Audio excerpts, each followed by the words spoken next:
maghdubi 'alaihim waladdallin. Rabbighfir lana wa liwalidayya. Amin. Selanjutnya untuk menambah keberkahan, insya Allah akan tilawah terlebih dahulu. Insya Allah saya akan coba bacakan surat Al-Baqarah 3 ayat terakhir. A'udzu billahi minasy syaithanir rajim. Bismillahirrahmanirrahim. Lillahi ma fis samawati wa ma fil ardh. Wa in tubdu ma fi anfusikum aw tukhfuhu yuhasibkum bihillah fayaghfiru liman yasha'u wa yu'adzibu man yasha' wallahu ala kulli syai'in qadir. آمن الرسول بما أنزل إليه من ربه والمؤمنون كل آمن بالله وملائكته وكتبه ورسله لا نفرق بين أحد من رسله وقالوا سمعنا وأطعنا غفرانك ربنا وإليك المصير. لا يكلف الله نفسا إلا وسعها لها ما كسبت وعليها ما اكتسبت ربنا لا تؤاخذنا إن نسينا أو أخطأنا ربنا ولا تحمل علينا إصرا كما حملته على الذين من قبلنا ربنا ولا تحملنا ما لا طاقة لنا به واعف عنا واغفر لنا وارحمنا أنت مولانا فانصرنا على القوم الكافرين. Sadaqallahul azim. Allahumma rahamna bil Quran. Insyaallah mudah-mudahan 3 ayat terakhir dari surat Al-Baqarah yang dilantunkan menjadi menambah keberkahan acara kita pada siang hari ini. Ayah bunda yang terhormati Allah Subhanahu wa taala, perkenankan saya memperkenalkan kembali saya Abdul Wahid. Sahabat-sahabat bisa panggil saja Kang Awe begitu ya. Kalau mendengar Kang berarti asli orang Sunda gitu. Kalau Pak Abu berarti Mas Abu gitu dari Jawa Madiun. Enggak. Tapi kalau mau pakai Kang juga nggak apa-apa ya, bebas seperti itu. Ada Abang kalau Jakarta mungkin Abang. Gitu. Alhamdulillah asli dari Tasik dan saat ini diamanahi 3 orang putra laki-laki semua. Alhamdulillah 6 tahun, 4 tahun, 3 tahun. Insya Allah sama-sama seperti ayah bunda juga sedang belajar menjadi orang tua begitu insya Allah sama-sama siang hari ini kita akan belajar bersama Kang Ferry Aldina kemudian nanti insya Allah disambung dengan Ayah Irwan Rinaldi. Baik, sahabat-sahabat sekalian, selanjutnya insya Allah kita akan dengarkan, akan simak untuk membuka kelas, sebentar, membuka kelas Asmaul Husna kelas, insya Allah akan diawali oleh Kang Ferry Aldina. Pada Kang Ferry Aldina, waktu dan media disilahkan. Mangga Kang Ferry. Bismillah, saya coba izin share screen dulu. Terlihat jelas Bapak Ibu semuanya? Jelas Kang, terlihat. Yes. Oke. Bismillahirrahmanirrahim. Assalamualaikum warahmatullahi wabarakatuh. Waalaikumsalam warahmatullahi. Alhamdulillah, assalatu wassalamu ala Rasulillah, amma ba'du. Ayah bunda yang dirahmati Allah Subhanahu wa taala, gimana kabarnya semuanya? Semoga sehat-sehat semuanya ya.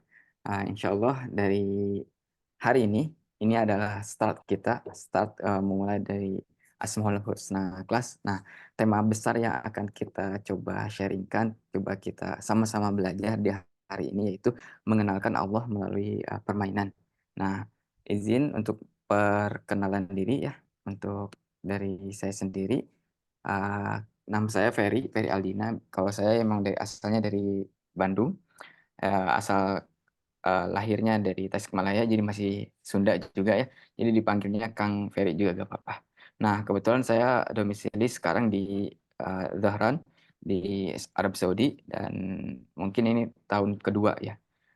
Semester ketiga saya juga sekarang menjabat, maksudnya menjadi seorang mahasiswa juga ya, insya Allah. Dan insya Allah jadi sama-sama belajar, bukan cuma menjadi mahasiswa di perkuliahan, tapi menjadi mahasiswa dalam tanda kutip pembelajar menjadi seorang ayah gitu ya. Karena insya Allah ini menjadi babak baru ya untuk ayah bunda semuanya yang sedang dan juga yang akan mungkin ya menjadi seorang ayah ataupun bunda dan menjadi orang tua pada umumnya. Nah, ini merupakan platform ya, Ayah Berkisah Indonesia ini adalah platform sebenarnya dari keresahan diri sendiri gitu ya, melihat ayah bunda yang mungkin belum totalitas, belum maksimal dalam dalam apa namanya, dalam memberikan kehadirannya gitu ya, dalam memberikan sesuatu pendekatan kepada anak ataupun pendekatan kepada ayah anak andananya seperti itu. Nah, khususnya sebenarnya dari awalnya itu ABI itu dibentuk dari adanya sebuah fenomena yang mana kita sebut fatherless. Fatherless ini sesuatu masalah yang mungkin tidak kita sadari semuanya. Masalah di mana kurang kontribusinya seorang ayah dalam sebuah keluarga. Nah, dalam perspektif sebagai seorang ayah, kayaknya gak ada tuh ya seorang ayah dikatakan tidak ada kontribusi dalam sebuah keluarga. Saya pun mungkin ketika ada statement seperti itu, data seperti itu, maka akan tersindir gitu ya, tersinggung. Saya udah mencari nafkah, saya udah memberikan segalanya untuk keluarga. Tapi ketika ada statement bahwasanya Indonesia tergolong fatherless country, kayaknya tuh tersinggung banget. Tapi kalau bicara sebuah data, maka kita tidak bisa mengelaknya gitu ya. Nah, ini data ini diambil dari konferensi ayah gitu ya, konferensi keluarga yang sudah disampaikan oleh uh, Ayah Irwan. Nanti mungkin lebih jelasnya tentang apa namanya, tentang parenting itu dari Ayah Irwan sendiri. Kebetulan kok dulu saya ikutan sekolah ayah, kebetulan juga Ayah Irwannya juga menjadi seorang narasumber di sana yang menjelaskan bahwasanya Indonesia sebagai negara yang fatherless country atau Indonesia negara tanpa ayah untuk bahasa Indonesianya. Nah, dari sanalah kemudian muncullah Asmaul Husna Class. Nah, Asmaul Husna Class ini sendiri dibangun ataupun dibentuk dari tiga faktor. Yang pertama adalah strong why-nya, kemudian kenal Allahnya, dan kemudian dari aplikasi bermainnya. Nah, kenapa sih harus ada strong why-nya? Kita menjadi seorang ayah, menjadi seorang ibu, perlu ada alasan kuat mengapa kita harus mendekatkan diri kita kepada anak, karena di usia 0-7 tahun itu adalah waktu yang sangat tepat ketika kita untuk menanamkan keimanan, menanamkan tauhid dan lain sebagainya. Nah, strong why-nya itu adalah mengapa sih kita harus dekat dengan anak, karena kita harus menguatkan fondasi orang tua ya, orang tua terlebih dahulu dalam mengajarkan tauhid kepada anak. Nah, ada hal yang lupa ketika kita memberikan pengajaran kepada anak, bahwasanya kita ingin anak-anak itu cepat untuk membaca, cepat untuk menulis, cepat untuk menghitung. itu semuanya tentang bagaimana kerja otak itu bekerja dengan sangat cepat. Kita ingin anak kita mahir secara pikiran, tapi kita lupa menjadikan anak-anak kita pintar, pandai dalam mengelola emosi, pandai dalam mengatur, segala sesuatu yang berasal dari hatinya. Padahal ketika kita ingin menanamkan suatu keimanan, suatu tauhid, dan lain sebagainya yang berhubungan dengan kecintaan kita kepada Allah, rasanya sangat mustahil ketika kita tidak diawali dengan kecintaan kita kepada Allah. Contoh realnya adalah ketika anak-anak kita mungkin ya, yang sudah beranjak dewasa, mungkin juga tetangga-tetangga mungkinnya bisa dilihat. Dan mungkin fenomenanya seperti ini banyak. Ketika sudah beranjak dewasa, orang-orang itu, anak-anak yang sudah dewasa itu sulit untuk, beribadah misalkan. Rasanya orang tua itu stres banget untuk mengajak mereka misalkan sholat, "Ayo ke masjid, ayo bangun subuh, ayo ayo semuanya bisa bergerak," gitu, untuk mandiri, untuk sholat dan lain sebagainya. Yang mana sholat ini adalah faktor utama dalam ibadah kepada Allah Subhanahu wa taala. Jika kita mengenalkan, sholat sebagai perintah, rasanya sulit untuk, masuk ke dalam hati mereka. Makanya bagaimana kita mengajarkan sholat adalah bagaimana kita awali dengan dekat dulu dengan, anak kita gitu. Bagaimana kita memberikan contoh, bagaimana kita memberikan gambaran tentang Allah, dan kemudian bagaimana kepada anak kita tumbuhlah rasa cintanya kepada Allah. Karena dengan kita cinta kepada seseorang misalkan ya, kita akan melakukan apapun yang orang lain katakan. Jangankan perintah gitu, disindir-sindir pun gitu ya, kita bakal apa ataupun dikode-kode pun kita akan dengan sukarela, dengan senang hati untuk melaksanakannya. Nah, yang kedua ada tujuan utamanya adalah kenal Allah. Jadi sebelum kita melaksanakan ibadah, jadi jangka panjangnya anak-anak kita yang sudah di usia 0, sampai 7 tahun itu, kita kenalkan dulu Allah gitu ya. Dengan apa? Yang paling mudah, yang sudah kita, pegang semuanya ya, modul Asmaul Husna kelasnya adalah mengenalkan Allah melalui Asmaul Husna. Mengenalkan Allah dengan nama-namanya gitu ya, dengan sifat-sifatnya, yang kemudian akan dipraktekkan dalam bermain gitu ya.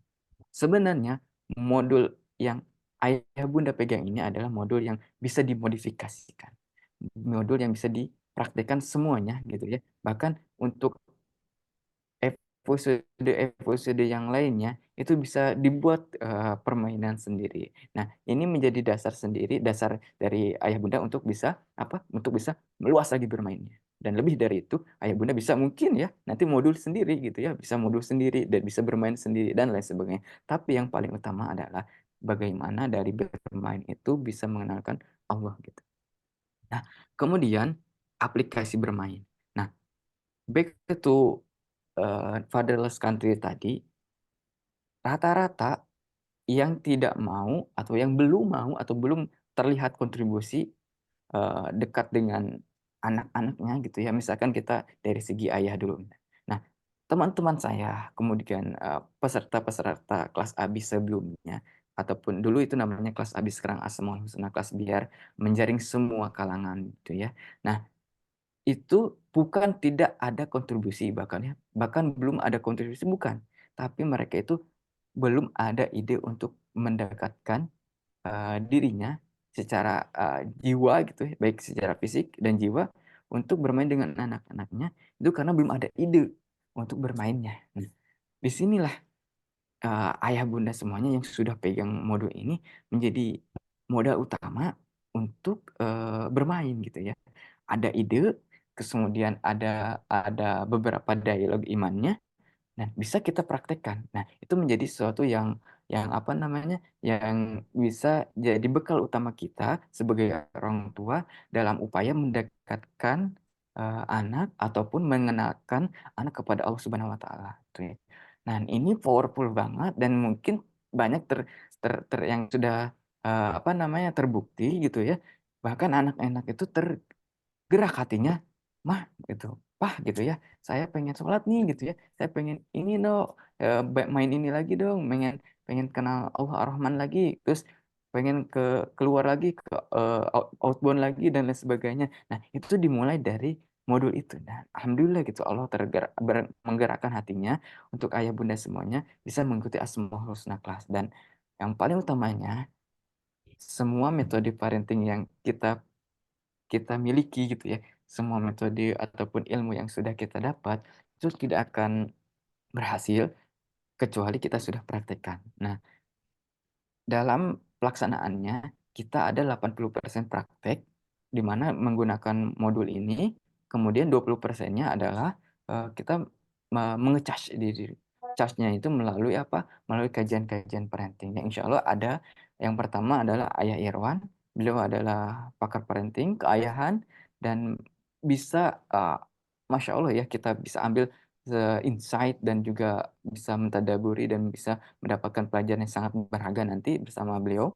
Dan kemudian ada Ustadz Adriano Rusmi, beliau adalah pakar psikologi Islam, alumni Universitas Indonesia yang mungkin ayah bunda juga udah kenal semuanya. Kita juga bisa ambil bagaimana fitrah keimanan, menumbuhkan dan merawat fitrah keimanan dari beliau gitu ya.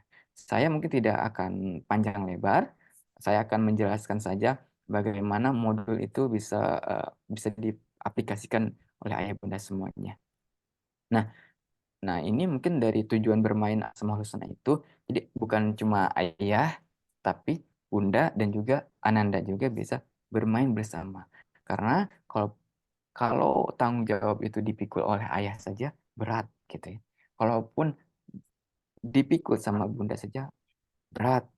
Apalagi Ananda, anaknya, tidak memiliki sosok dari ayah ataupun bundanya gitu. Nah, itu bakal lebih berat lagi. Makanya butuh pengorbanan, butuh waktu yang tidak sedikit untuk ayah bunda bisa meluangkan waktu, memberikan waktu, mesperkan waktunya dari 24 jam itu untuk bersama Ananda gitu. Di sini disetting tidak lama, cuma 15 menit dalam setiap harinya, mau kapanpun itu, baik itu yang apa namanya, yang lagi LDR, baik itu yang seminggu sekali dan lain sebagainya, itu terserah ayah bunda semuanya. Itu sangat fleksibel dibuatnya supaya apa? Supaya bisa ayah bunda dapat momennya gitu. Bisa dapat kapanpun ketika ayah bunda ada dalam 24 jam dalam seminggu itu, maka lanjut gitu ya. Maka maka jangan sampai kita kalah gitu ya sama syaiton gitu ya untuk melalaikan tugas kita, dan itu menjadi bekal utama kita. Dan mungkin memang berat, tapi insya Allah gitu ya, berat di awal tapi kita bisa memetik buahnya nanti setelah usia 7 tahun, 14 tahun dan lain sebagainya. Nah, bagaimana belajar mengenal Allah, kemudian menyentuh jiwanya dalam unsur motorik kasarnya, kemudian menyentuh hatinya, kemudian bagaimana bermain itu meningkatkan apa namanya keaktifan juga gitu ya, apalagi yang punya anak laki-laki seperti Kang Awe, masya Allah ya, energinya luar biasa gitu ya. Kebetulan saya uh, alhamdulillah diamani dua orang putri gitu ya, sama-sama mungkin ya apa namanya ya, bisa apa namanya bisa terkuras juga energinya. Nah, dan ketika melihat teman-teman saya gitu ya, khususnya Kang Awe yang sudah memiliki 3 orang putra, masya Allah gitu ya, saya aja sulit membayangkannya. Semoga Allah memudahkan dalam dalam apa namanya dalam mendidiknya, dalam memberikan kesabarannya gitu ya, insya Allah. Terus yang selanjutnya adalah berdialog iman. Nah, berdialog iman ini adalah skill sebenarnya ya, yang perlu dilatih untuk ayah bunda semuanya, karena jarang ini terlatih gitu ya. Bagaimana contohnya eh, Allah Ar-Rahman yang sudah memberikan kasih sayangnya kepada Ananda gitu, kepada kakak, kepada adik atau kepada Ananda gitu ya, yang sudah misalkan berhasil misalkan makan yang sudah apa namanya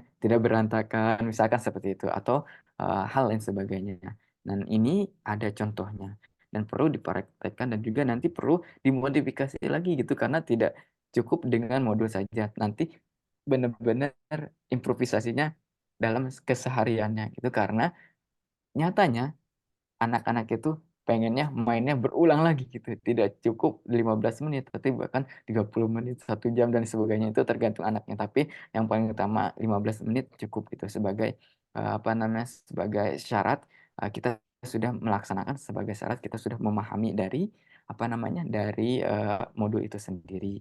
Nah, kemudian kita masuk ke prakteknya. Nah, di prakteknya ini kita setiap minggunya ada, default-nya itu ada dari Senin sampai, Jumat, berarti mulai, besok ya. Nah, di hari Senin itu ada episode Ar-Rahman, kemudian Ar-Rahim, kemudian Al-Malik, Al-Khaliq, dan Ar-Razzaq sampai hari Jumat ini. Nah, semuanya didesain sangat-sangat fleksibel, sekali lagi sangat fleksibel, tapi tidak menghilangkan esensi daripada, apa namanya, Asmaul Husna itu sendiri gitu ya. Kemudian, ini langkah pembelajarannya mungkin ayah bunda juga sudah, apa namanya, sudah lihat ya, sudah lihat-lihat di modulnya, eee, ayah bunda tinggal mengikuti langkah-langkah pembelajarannya.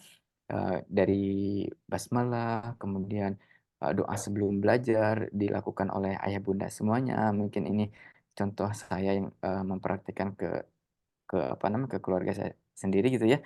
Jadi sebelum sebelum ayah bunda mendapatkan modul itu, saya praktekkan dulu gitu ya. Worth it nggak sih gitu ya? Bisa apa namanya, dibagikan nggak gitu ya. Nah, kayak saya praktekkan dulu gitu ya sama, keluarga saya sendiri gitu. Kemudian kalau ini case-nya itu di episode Allah Ar-Rahman, maka saya bacakan surat Toha dulu ayat 5, kemudian bacakan artinya juga. Nah, langsunglah ke berkisah dulu ya. Ini bisa dibalik ya, mau bermain dulu atau berkisah dulu di halaman, berikutnya. Nah, ini contoh-contohnya gitu ya.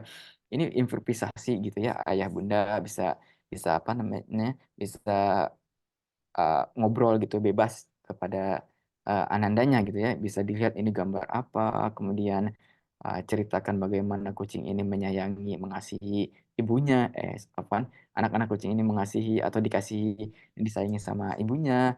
Kemudian kenalkan juga Allah Ar-Rahman juga memberikan sifat kasihnya itu kepada ibu kucing ini gitu ya. Bagaimana bisa menyusui, mengasihi, dan lain sebagainya. Dan juga pindah ke gambar berikutnya, bagaimana ini gambaran, keluarga yang bahagia gitu, ayah bundanya sangat menyayangi anaknya dan juga nanti dikorelasikan, disambungkan dengan ayah bundanya juga menyayangi anandanya, seperti itu. Kita kembali ke halaman sebelumnya. Nah, ini prakteknya bagaimana, alat dan bahannya pun sangat sederhana gitu ya.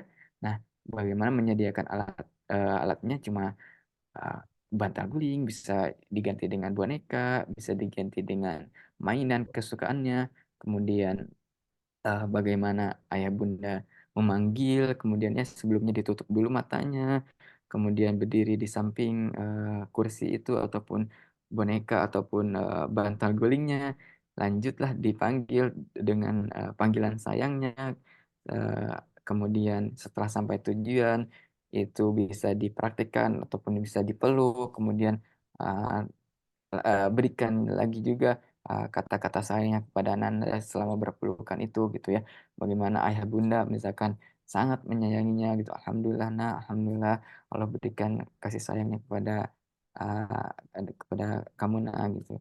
Alhamdulillah Allah berikan Ananda itu misalkan sebagai rezeki yang sangat-sangat berharga. Nah, curahkanlah gitu ya dari hati, ayah bunda gitu ya, gantian misalkan bisa ayah bunda dulu, terus kemudian anaknya, bisa divariasikan seperti itu. Nah, intinya bisa bareng-bareng mendapatkan esensinya, yang mana Allah itu Ar-Rahman, yang Maha Pengasih. Nah, manfaat dari dan ataupun tujuan dari apa, dari episode Ar-Rahman ini, belajar mengenalkan Allah Ar-Rahman yang Maha Pengasih dengan bermain pelukan kasih sayang ayah bunda kepada Ananda. Kemudian menguatkan jiwanya gitu ya. Kalau misalkan ayah bundanya hilang gitu ya jiwa anaknya, ya itu berat. Nah, dengan adanya permainan ini, kita bisa menguatkan kembali, menumbuhkan jiwa dari anak-anaknya gitu dengan pelukan yang sangat-sangat hangat hangat gitu ya. Kemudian mengikat hati anaknya dengan ucapan sayang yang tadi saya sudah contohkan, kemudian memberikan rasa bahagia kepada anak gitu ya. Dan nanti di akhir, apa namanya, evaluasi, ayah bunda, ngobrol gitu, evaluasinya juga jangan terlalu formal ya. Jadi lebih ke tanya gimana perasaan Ananda setelah melakukan permainan, senang, semangat, antusias, bosan, sedih, atau mau mau ulangi lagi dengan, variasi lainnya boleh gitu ya. Itu seperti itu. Nah, dan terakhir mungkin ya, jangan lupa didokumentasikan kegiatan, ayah bunda tersebut gitu ya. Baik dengan apa namanya, dengan story ataupun posting, di media sosialnya. Supaya apa? Supaya menjadi pemicu gitu ya, pemancing semangat ayah bunda yang lainnya, supaya bisa membersamai tumbuh kembang Ananda gitu ya. Kalau misalkan ayah bundanya kebingungan untuk apa namanya, untuk mencari, tema permainan, ataupun ide-ide kegiatan lainnya, bisa mengikuti di, kelas ataupun Asmaul Husna kelas di sesi berikutnya di, bulan April gitu. Supaya apa? Supaya kita sama-sama loh gitu ya, kita sama-sama membangun, generasi kita generasi yang penuh kebahagiaan, generasi yang penuh keimanan gitu ya, dimulai dari memanfaatkan di usia 0 sampai 7 tahun, di mana usia itu adalah usia keemasannya gitu ya. Jadi kita saling bantu, ayah bunda semuanya, di Asmaul Husna Class ini. Dalam formatnya nanti akan kita kasih, dari template-nya, jadi tinggal tempel, fotonya, ataupun misalkan langsung upload juga gak apa-apa dengan caption yang menarik dan juga muhasabahnya apa saja, dan kemudian video boleh, foto boleh, bebas terserah ya Bunda, yang penting, syiar kebaikan kita bisa tersampaikan ke seluruh penjuru negeri. Itu mungkin dari saya pribadi, mohon maaf jika ada kesalahan, jazakumullahu khairan katsiran. Assalamualaikum warahmatullahi wabarakatuh. Saya kembalikan kepada Waalaikumsalam warahmatullahi wabarakatuh. Jazakallah khairan kasiron, Kang Ferry, Masya Allah, tabarakallah ya. Ayah bunda, kita semua banyak dapat insight gitu ya, dari apa yang dipaparkan oleh Kang Ferry tadi. Ya terkait Asmaul Husna kelas ini. Ya, sebelumnya sih sebetulnya saya juga sering kepo tuh. Kang Ferry ini lagi ngapain, ini posting kayak gini, kayak gini. Tapi ternyata, Masya Allah, ini bisa jadi satu apa namanya metode gitu ya, atau aktivitas yang sangat-sangat bermanfaat begitu ya untuk mengenalkan anak-anak kita kepada Allah, kemudian menyentuh jiwanya, melatih motoriknya dan berdialog tentang keimanan begitu. Dan saya sebagai pemerhati juga di dunia pengembangan SDM ya Kang Ferry, di corporate juga di perusahaan-perusahaan juga sekarang metode-metode belajar itu kayak gini ya. Mungkin sering pernah mendengar ya, ya Bunda, ada namanya istilah board game ya. Board game itu Hmm. aktivitas yang melibatkan betul-betul materi, kemudian dari situ ada tadi ya, ada lesson plan-nya apa, kemudian output-nya apa. Dan ini menarik sebetulnya pembelajaran-pembelajaran yang Masya Allah kita kan bisa diikuti oleh anak-anak kita. Dan Insya Allah kemarin juga dengan salah satu teman ngaji Kang Ferry di Tasik itu ada Kang Alex namanya, dia salah satu aktivis penggerak di HR Forum, banyak diskusi juga terkait ini. Ya, salah satu yang ingin disentuhnya itu terkait dengan keayahannya ini. Dan saya melihat figur-figur ini tuh dari Kang Ferry, dari Ayah, Irwan gitu kan, dan para guru-guru kita yang lain. Ini sambil menunggu Ayah Irwan belum masuk ya. Izin. Sudah kayaknya, Sudah sudah ya. kayaknya. Izin. Hmm. Assalamualaikum Ayah. Baik, kita menunggu ya. Sesi tanya jawabnya nanti diakhirkan ya mungkin Kang Ferry ya. Izin. Waalaikumsalam warahmatullahi wabarakatuh. Masya Insyaallah. Allah. Sehat, Ayah. Masya Alhamdulillah, Allah. izin Allah sehat. Alhamdulillah, Ustaz. Alhamdulillah. Alhamdulillah. Alhamdulillah. Insyaallah. Alhamdulillah. Ayah Irwan, Masya Allah. Saya 3 bulan yang lalu, qadarullah ya Allah, mengambil ayah saya kembali ke Allahu rahmatullah. Akbar. Hari ini Allahumma izinkan saya salli alaihi wasallam. apa namanya memanggil ayah kepada Masya ayah, Allah. mengingatkan kepada Allahu figur. Akbar. Masya Allah. Masya Allah. Tabarakallah. Baik, Ayah, insya Allah siang hari ini, Alhamdulillah sudah tergabung bersama-sama kita. Ada kurang lebih 50 ya, 50 ayah bunda dari berbagai daerah. Kabarnya ini ada dari Malaysia, kemudian ada dari Australia, Ferry sendiri dari Dohrah apa ya? Masya Allah. Insya Allah sangat-sangat antusias ini untuk apa namanya menyimak ilmu pembelajaran dari Ayah Irwan Rinaldi. Baik, insya Allah kurang lebih 60 menit ke depan kita akan belajar bersama Ayah Irwan Rinaldi. Waktu dan media disilahkan. Tafadhol. Baik, Ustaz. Bismillahirrahmanirrahim. Assalamualaikum warahmatullahi wabarakatuh. Waalaikumsalam. Alhamdulillah. Kang Ao dan Kang Ferry, Masya Allah, ini orang-orang hebat semua. Bapak dan Ibu yang dimiliki Allah SWT, saya diamanahkan untuk membicarakan, mendiskusikan sebenarnya. Jadi sebuah bahan yang nanti saya bagi dua gitu karena memang ini ada dua yang harus kita diskusikan. Yang pertama adalah persoalan kompak dalam mengasuh. Nah, ini saya mengistilahkannya ibarat mata air. Kalau mata air itu di hulunya jernih, insya Allah di hilirnya juga akan jernih. Nah, kemudian yang kedua yang kita mau diskusikan nanti itu adalah persoalan kelekatan. Kelekatan ini mungkin saya ngambil istilahnya teman-teman apa persoalan bonding gitu ya, bonding. Nah, nanti bonding itu urusannya dengan attachment gitu ya teman-teman ya. Jadi bonding yang baik nanti akan dibalas oleh anak kita itu dengan attachment yang baik. Tapi sebelumnya Kang, Bapak dan Ibu yang berkau sementara, saya mengingatkan ke diri saya bahwa persoalan-persoalan tentang yang kita bahas nanti itu kompak dalam mengasuh, kemudian bangun kelekatan dan kelekatan itu sebenarnya kalau ada teori-teori itu nomor kesekian gitu ya Bunda ya. Jadi itu nomor kesekian. Yang paling utama sebenarnya adalah keberkahan sebenarnya. Jadi bagaimana kita bisa lekat dekat dengan anak-anak itu, kita bisa kompak mengasuh dengan pasangan kita, itu sebenarnya teori itu hanya 25% gitu Bapak Ibu ya. 75% itu hadiah dari Allah, membukakan hati kita, memudahkan komunikasi kita, seperti misalnya Kang Ferry, kenapa lancar, bagus dalam hal semacam itu. Kalau menurut saya teori itu hanya 25%, tapi itu karena kesolehan beliau, karena kedekatan beliau kepada Allah, karena senang tahajud, senang tilawah gitu Bapak Ibu. Nah, itu yang paling inti menurut amat saya di dalam pengasuhan. Itu dulu yang harus kita sepakati sama-sama. Jadi dalam pengasuhan itu ada wilayahnya Allah, ada ranahnya Allah, dan ada ranah kita, kita ya udah ya. Jadi kalau ranahnya Allah, kita silahkan kepada Allah. Ranahnya kita adalah ikhtiar, gitu ya, ikhtiar dan menjaga keberkahan dari Allah SWT. Kemudian hasil nanti biarlah Allah yang mengurusnya. Nah itu mungkin yang harus kita sepakati sama-sama ya Bapak Ibu ya, supaya kita jangan frustasi di dalam mengasuh dan mendidik anak-anak kita. Kang Au, ini suara saya jelas gitu atau Jelas ayah. Alhamdulillah, Alhamdulillah. Nah, Bapak Ibu yang dimiliki Allah SWT, satu sudah kita sepakati sama-sama. Kegiatan apapun di dalam dunia parenting itu adalah dasarnya keberkahan. Karena anak itu miliknya Allah, maka memang kita memang harus mencari keberkahan dari sang pemilik. Itu ya Bapak Ibu ya. Jadi susah memang. Misalnya saya guru TK, Bapak dan Ibu. Om bercerita ke anak, ngomong dengan anak itu udah pelatihan kemana-mana gitu. Tapi kalau kalau memang sang pemiliknya kita nggak dekat dengan sang pemilik susah Bapak dan Ibu. Kadang-kadang mungkin Bapak Ibu sudah mengalami ya, sudah ikut pelatihan parenting di mana-mana gitu kan, Al.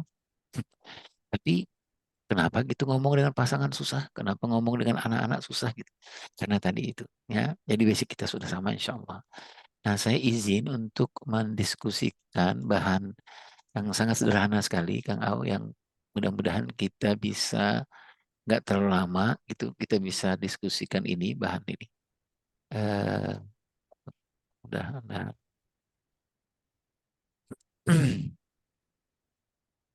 iya, em, sebentar. Nah, baik. Saya pertama kita bahas ini dulu ya, ayah bunda ya. Kompak dulu gitu ya. Saya judulnya agak sedikit tersenetron gitu ya, agak drakor-drakor gitulah gitu. Ya. Hidup singkat, ayah kompak dalam mengasuh anak-anak kita. Nah, habis itu kita bicara soal bonding dan attachment. Nah, kenapa kita harus kompak gitu? Alasannya tadi Kang Ferry saya dengar sedikit sudah mengatakan persoalan anak ajaib, nah anak usia dini gitu ya Bapak Ibu ya.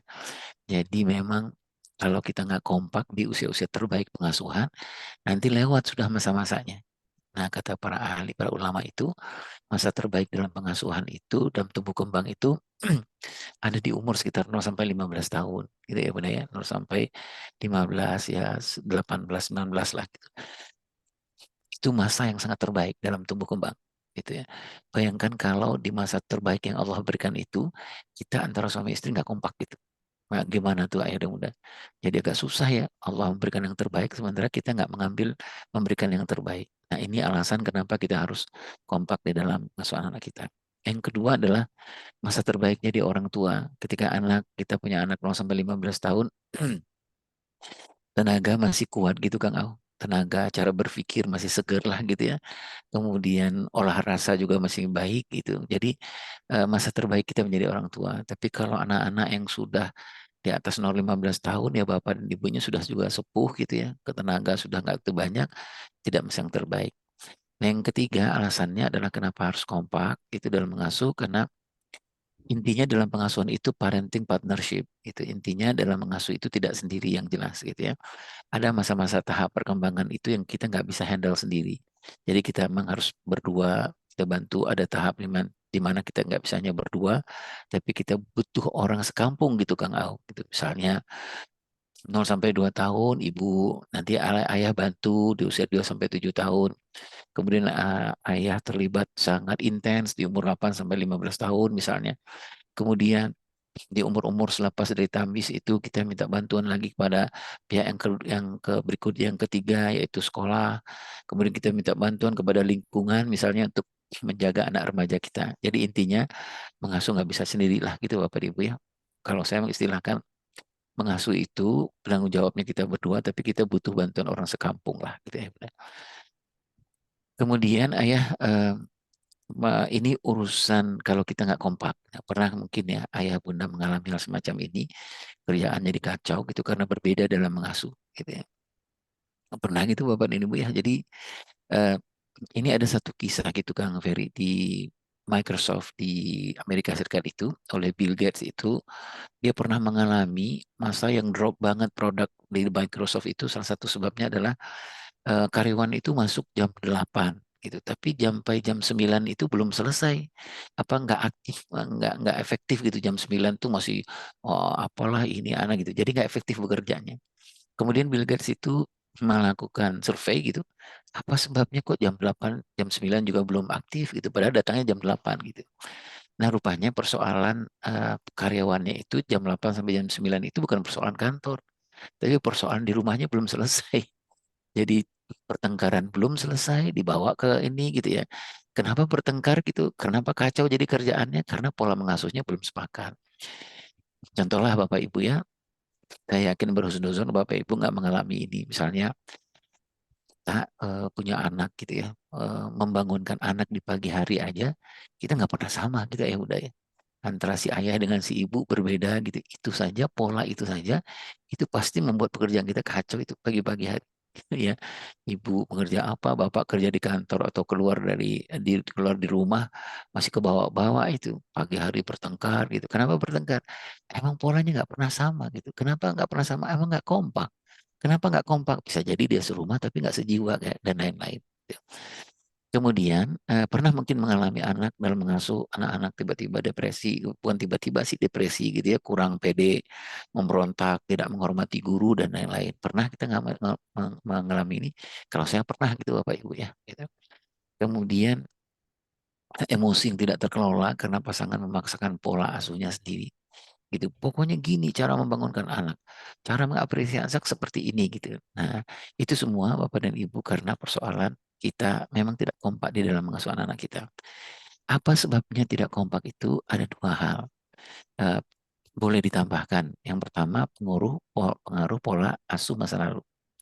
Masing-masing kita, Kang Ao, seorang ibu, seorang ayah kan punya pola masa lalu, punya pola asuh masa lalu ya gitu yang jangankan kita berbeda latar belakang kita nikah dengan tetangga aja itu tetangga samping rumah kita nikah itu polanya pasti berbeda ya ya mudah ya. Ini apalagi berbeda suku berbeda pola dan lain-lain ini salah satu penyebab sebenarnya bahwa kita berbeda memang dalam dalam tidak susah untuk kompak dalam mengasuh yang kedua kalau itu internal kalau ini eksternal yaitu ekspektasi masa depan yang tidak terkelola.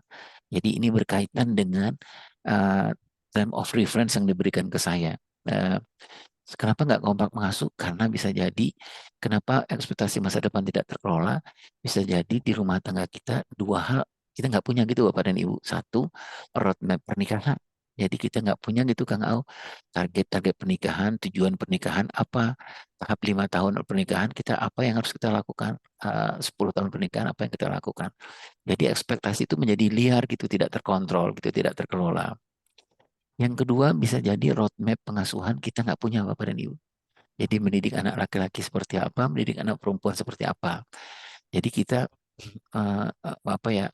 Saya contohnya lupa gitu untuk melaksanakan apa yang Allah katakan Inna Allah astafa Adam wa Nuhan wa ala Ibrahim wa ala Imran. Sungguhnya mengasuh anak laki-laki dengan mengasuh anak perempuan berbeda.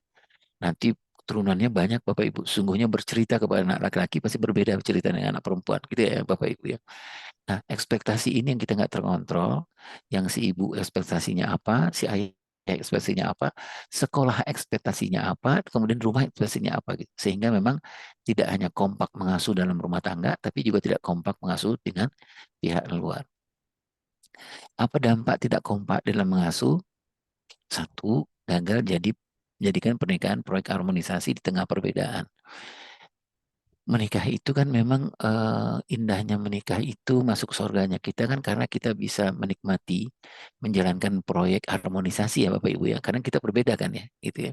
Kalau para ahli mengatakan perbedaan kita itu ada 2.200 perbedaan. Jadi antara laki-laki dengan perempuan itu perbedaannya banyak gitu ya.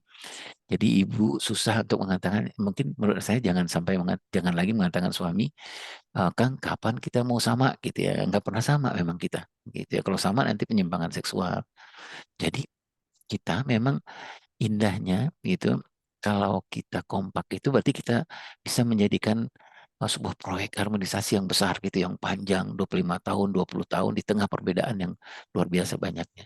Kalau nggak kompak, kita bisa menjadi beban itu pernikahan itu Bapak Ibu ya, gitu ya. Karena berbeda terus gitu. Cara tidur dia berbeda, cara makan dia berbeda gitu ya. Kemudian yang kedua, dampak tidak kompak itu adalah tahapan roadmap pernikahan, roadmap pengasuhannya berantakan. Ini yang punya roadmap pernikahan dan punya roadmap pengasuhan. Apalagi kalau yang nggak punya roadmap pengasuhan dan roadmap pernikahan. Uh, Punten ya Bapak Ibu ya, roadmap pernikahan itu yang saya maksudkan itu adalah yang tadi. Biasanya ini di 5 tahun awal pernikahan, Bunda. 5 tahun awal pernikahan, kita harus bikin roadmap pernikahan. Tujuan kita menikah mau kemana? Cara mencapai tujuan itu apa aja tahapannya? Kalau di dalam ilmu parenting itu ada sekitar 9 atau 5 tahapan untuk menuju tujuan dari pernikahan. Misalnya gini, tujuan pernikahan kita dan roadmap pernikahan itu harus kita sepakati dengan pasangan. Yaitu misalnya Ar-Ra'd 23 gitu ya Kang Ferry ya. Masuk surga bareng-bareng lah gitu ya Bapak dan Ibu nanti di surga Aden. Nah untuk mencapai itu, nah butuh kita roadmap. Gitu ya. Nah roadmap itu yang kita bagi. Kalau secara ilmu parenting itu 5 tahun, 5 tahun, 5 tahun gitu. 5 tahun pertama misalnya ketika awal menikah. Nah, itu di situ apa yang harus kita bereskan, apa yang harus kita selesaikan. Misal 5 tahun awal pernikahan itu pasti akan muncul perbedaan yang selalu luar biasa. Berarti di 5 tahun awal pernikahan itu satu ayat yang ayah Allah sampaikan itu wajib kita laksanakan. Hunna libasul lakum wa antum libasul lahunna gitu ya, Bunda ya. Jadi sampaikan kepada istri bahwa Dek, eh, kamu itu berbeda dengan kamu itu pakaian aku pakaian kamu.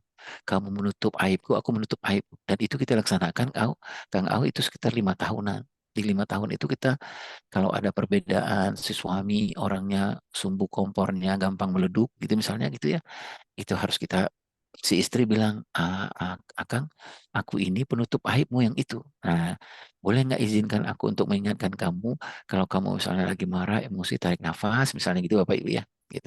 Kemudian misalnya ada lagi, kalau sering orang menyebutnya utang-utang pengasuhan di 5 tahun pernikahan. Jadi ayah, kalau di roadmap pernikahan itu, ayah dan bunda, 5 tahun awal pernikahan, itu kita nggak selesaikan persoalan kita masing-masing, utang pengasuhan kita masing-masing, itu agak repot kita untuk menjalani 5 tahun berikutnya, 5 tahun berikutnya. Dan kalau repot menjalani 5 tahun berikutnya itu agak susah gitu Kang Au kita mencapai ke eh, tujuan dari roadmap pernikahan itu. Itu dampak tidak kompak kepada pernikahan. Dampak tidak kompak pada pengasuhan itu adalah roadmap pengasuhan. Nah, saya bersunuzon dengan ibu dan bapak yang ada di sini, pasti sudah yang sudah menikah pasti sudah menyusun roadmap pengasuhan. Nah, roadmap pengasuhan itu itu Kang Au, bagaimana cara mendidik anak laki-laki pasti berbeda dengan didik anak perempuan. Anak laki-laki itu tujuannya apa, profilnya apa nanti di ujungnya anak laki-laki itu. Kalau anak perempuan nanti tujuannya apa, pengasuhannya, profilnya apa dan siapa. Cara untuk mencapai itu pasti berbeda. Itu yang kita sebut dengan tahap atau roadmap pengasuhan. Misal, kalau anak laki-laki itu kan salah satu tujuannya gitu, Kang Ferry ya, bagaimana Allah menyebutkan Inna Allah astafa Adam wa Nuhan wa Ibrahim wa Imran. Kalau salah satu cara mengasuh anak laki-laki itu salah satu rujukan kita kepada keluarga ayahanda Ibrahim gitu ya. Kalau anak perempuan kepada keluarga ayahanda Ibrahim. Jadi anak laki-laki targetnya adalah bagaimana kelak kemudian hari dia menjadi Ishak atau Ismail. Gitulah contohnya Bapak Ibu ya.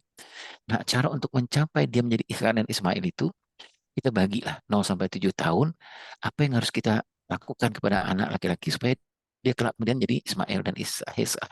Anak 8 sampai 15 tahun apa yang kita lakukan? Anak 15 tahun berikutnya apa yang kita lakukan? Itulah sebabnya Bapak Ibu yang berkata Allah SWT, kenapa di usia 0 sampai 7 tahun anak laki-laki banyak para alim yang mengatakan khatamkanlah sirah nabawiyah kepada anak laki-laki begitu ya Bapak Ibu ya. Supaya ada kelaki-lakian yang terstimulasikan ke bawah sadar anak laki-laki kita di usia 0 sampai 7 tahun. Itulah sebabnya ibu-ibu di usia 0 sampai 7 tahun, ayo sama-sama kita khatamkan sirah nabawiyah biar kelaki-lakian Rasulullah itu sudah ada di bawah sadar anak laki-laki kita dan nanti di umur 8 sampai 15 tahun ayahnya akan mempraktekkan apa-apa yang diceritakan oleh ibunya di usia 0 sampai 7 tahun. Kalau diceritakan bahwa Rasulullah itu penolong, nanti umur 8 sampai 15 tahun bapaknya, ayahnya akan mempraktekkan menolong itu seperti apa. Maka anak laki-laki 0 sampai 7 tahun itu biasanya terstimulasi, distimulasi. Anak laki-laki di umur 8 sampai 15 tahun itu disimulasi, gitu ya Bunda ya. Jadi itu perbedaannya, begitulah kita menghebatkan roadmap pernikahan anak laki-laki. Kalau anak perempuan itu targetnya adalah bagaimana kelak kemudian hari seperti Rasulullah SAW sampaikan, anak laki-laki, anak perempuan kita kelak kemudian hari menjadi seorang istri yang baik, itu ya Bunda ya, seorang ibu yang baik, seorang anak yang baik, seorang orang yang perempuan yang berguna di sekitarnya. Itulah sebabnya kenapa dalam roadmap pengasuhan anak perempuan itu target kita untuk anak perempuan adalah supaya kelak kemudian hari anak perempuan kita, di dalam diri anak perempuan kita itu ada Bunda Maryamnya, ada Bunda Khadijahnya, ada Bunda Fatimahnya, ada Bunda Asiyah binti Muzahim. Nah, untuk mencapai itu, ayah bunda dan roadmap pengasuhan 0 sampai 7 tahun kalau anak laki-laki dalam tanda petik wajib khatamkan sirah kepada anak laki-laki gitu Bapak Ibu ya. Bagi anak perempuan 0 sampai 7 tahun itu di samping sirah nabawiyah wajib bunda ceritakan tentang 4 perempuan yang disebut oleh Rasulullah SAW itu. Khatamkanlah tentang Bunda Maria, tentang Bunda Khadijah, Bunda Fatimah dan Bunda Aisyah binti Muzahim. Karena itulah esensi tarbiyatun nisa sebenarnya. Gitu ya Bunda. Nanti umur 8 sampai 15 tahun kita praktekkan keterampilan, kehebatan, kepribadian Bunda Maryam, Bunda Fatimah, Bunda Aisyah dan Bunda Khadijah. Nah, dampak tidak kompaknya itu adalah ini berantakan nih pasti ayah. Roadmap pernikahan berantakan, roadmap pengasuhan berantakan karena tidak kompak. Yang ketiga adalah anak-anak yang hancur self-image-nya, self-esteem-nya, self-concept-nya menjadi anak yang oportunis. Nah, Bapak Ibu, kenapa Bapak Ibu diminta oleh Kang Ferry dan teman-teman lain memang sering berkisah gitu ya ke anak-anak gitu. Salah satu adalah karena kita ingin membangun self-image-nya anak, khusus di usia 0 sampai 7 tahun. Jadi 0 sampai 7 tahun itu basic dari sebuah harga diri, sebuah konsep diri yang benar itu adalah self-image gitu ya, ayah dan bunda ya. Self-image itu adalah citra diri gitu. Kenapa misalnya kita bercerita tentang Rasulullah di usia 0 sampai 7 tahun, kemudian anak kita, misalnya kita Rasulullah bercerita tentang anak Rasulullah suka menolong, itu bunda ayah ya. Kemudian anak-anak bilang, aku kan pernah menolong orang bun. Ah, kita bilang ya Allah nak, kamu sudah mencintai Rasulullah dan kamu melakukan apa-apa yang Rasulullah lakukan. Itu self-image. Self-image itu kita membangun sehingga anak-anak mengatakan kan, aku udah seperti yang Rasulullah lakukan kan. Itu self-image. Itu modal dari self-concept. Itulah kenapa berkisah dan bermain itu menjadi sesuatu yang wajib di umur 0 sampai 7 tahun. Karena semakin bagus kita membangun self-image anak-anak kita, citra diri anak-anak kita, semakin gampang kita membentuk self-conceptnya anak-anak kita di usia balik. Ya, udah ya. Oke. Oke. Nah tadi itu kalau kita nggak kompak ini berantakan hancurnya ya. Self image-nya hancur, self image esteem-nya hancur dan lain-lain. Self image hancur itu justru contohnya begini. Ketika misalnya bapak dan ibunya, bapaknya, ya Allah hebat banget anak ayah suka menolong. Self image-nya kebangun secara positif. Anaknya bilang kan, aku suka nolong kan, gitu. Ibunya ketika makannya nggak habis, nah kan kamu sih gitu ya, orangnya suka mau bazir gitu. Nah hancur tuh ayah. Yang dibangun oleh ibunya self image-nya citra diri yang negatif gitu Kang Au. Gitu. Jadi apa yang terjadi? Anak-anak jadi dilematis. Sebenarnya aku ini seperti apa? Suka menolongkah atau aku ini suka apa gitu lah Bapak Ibu ya.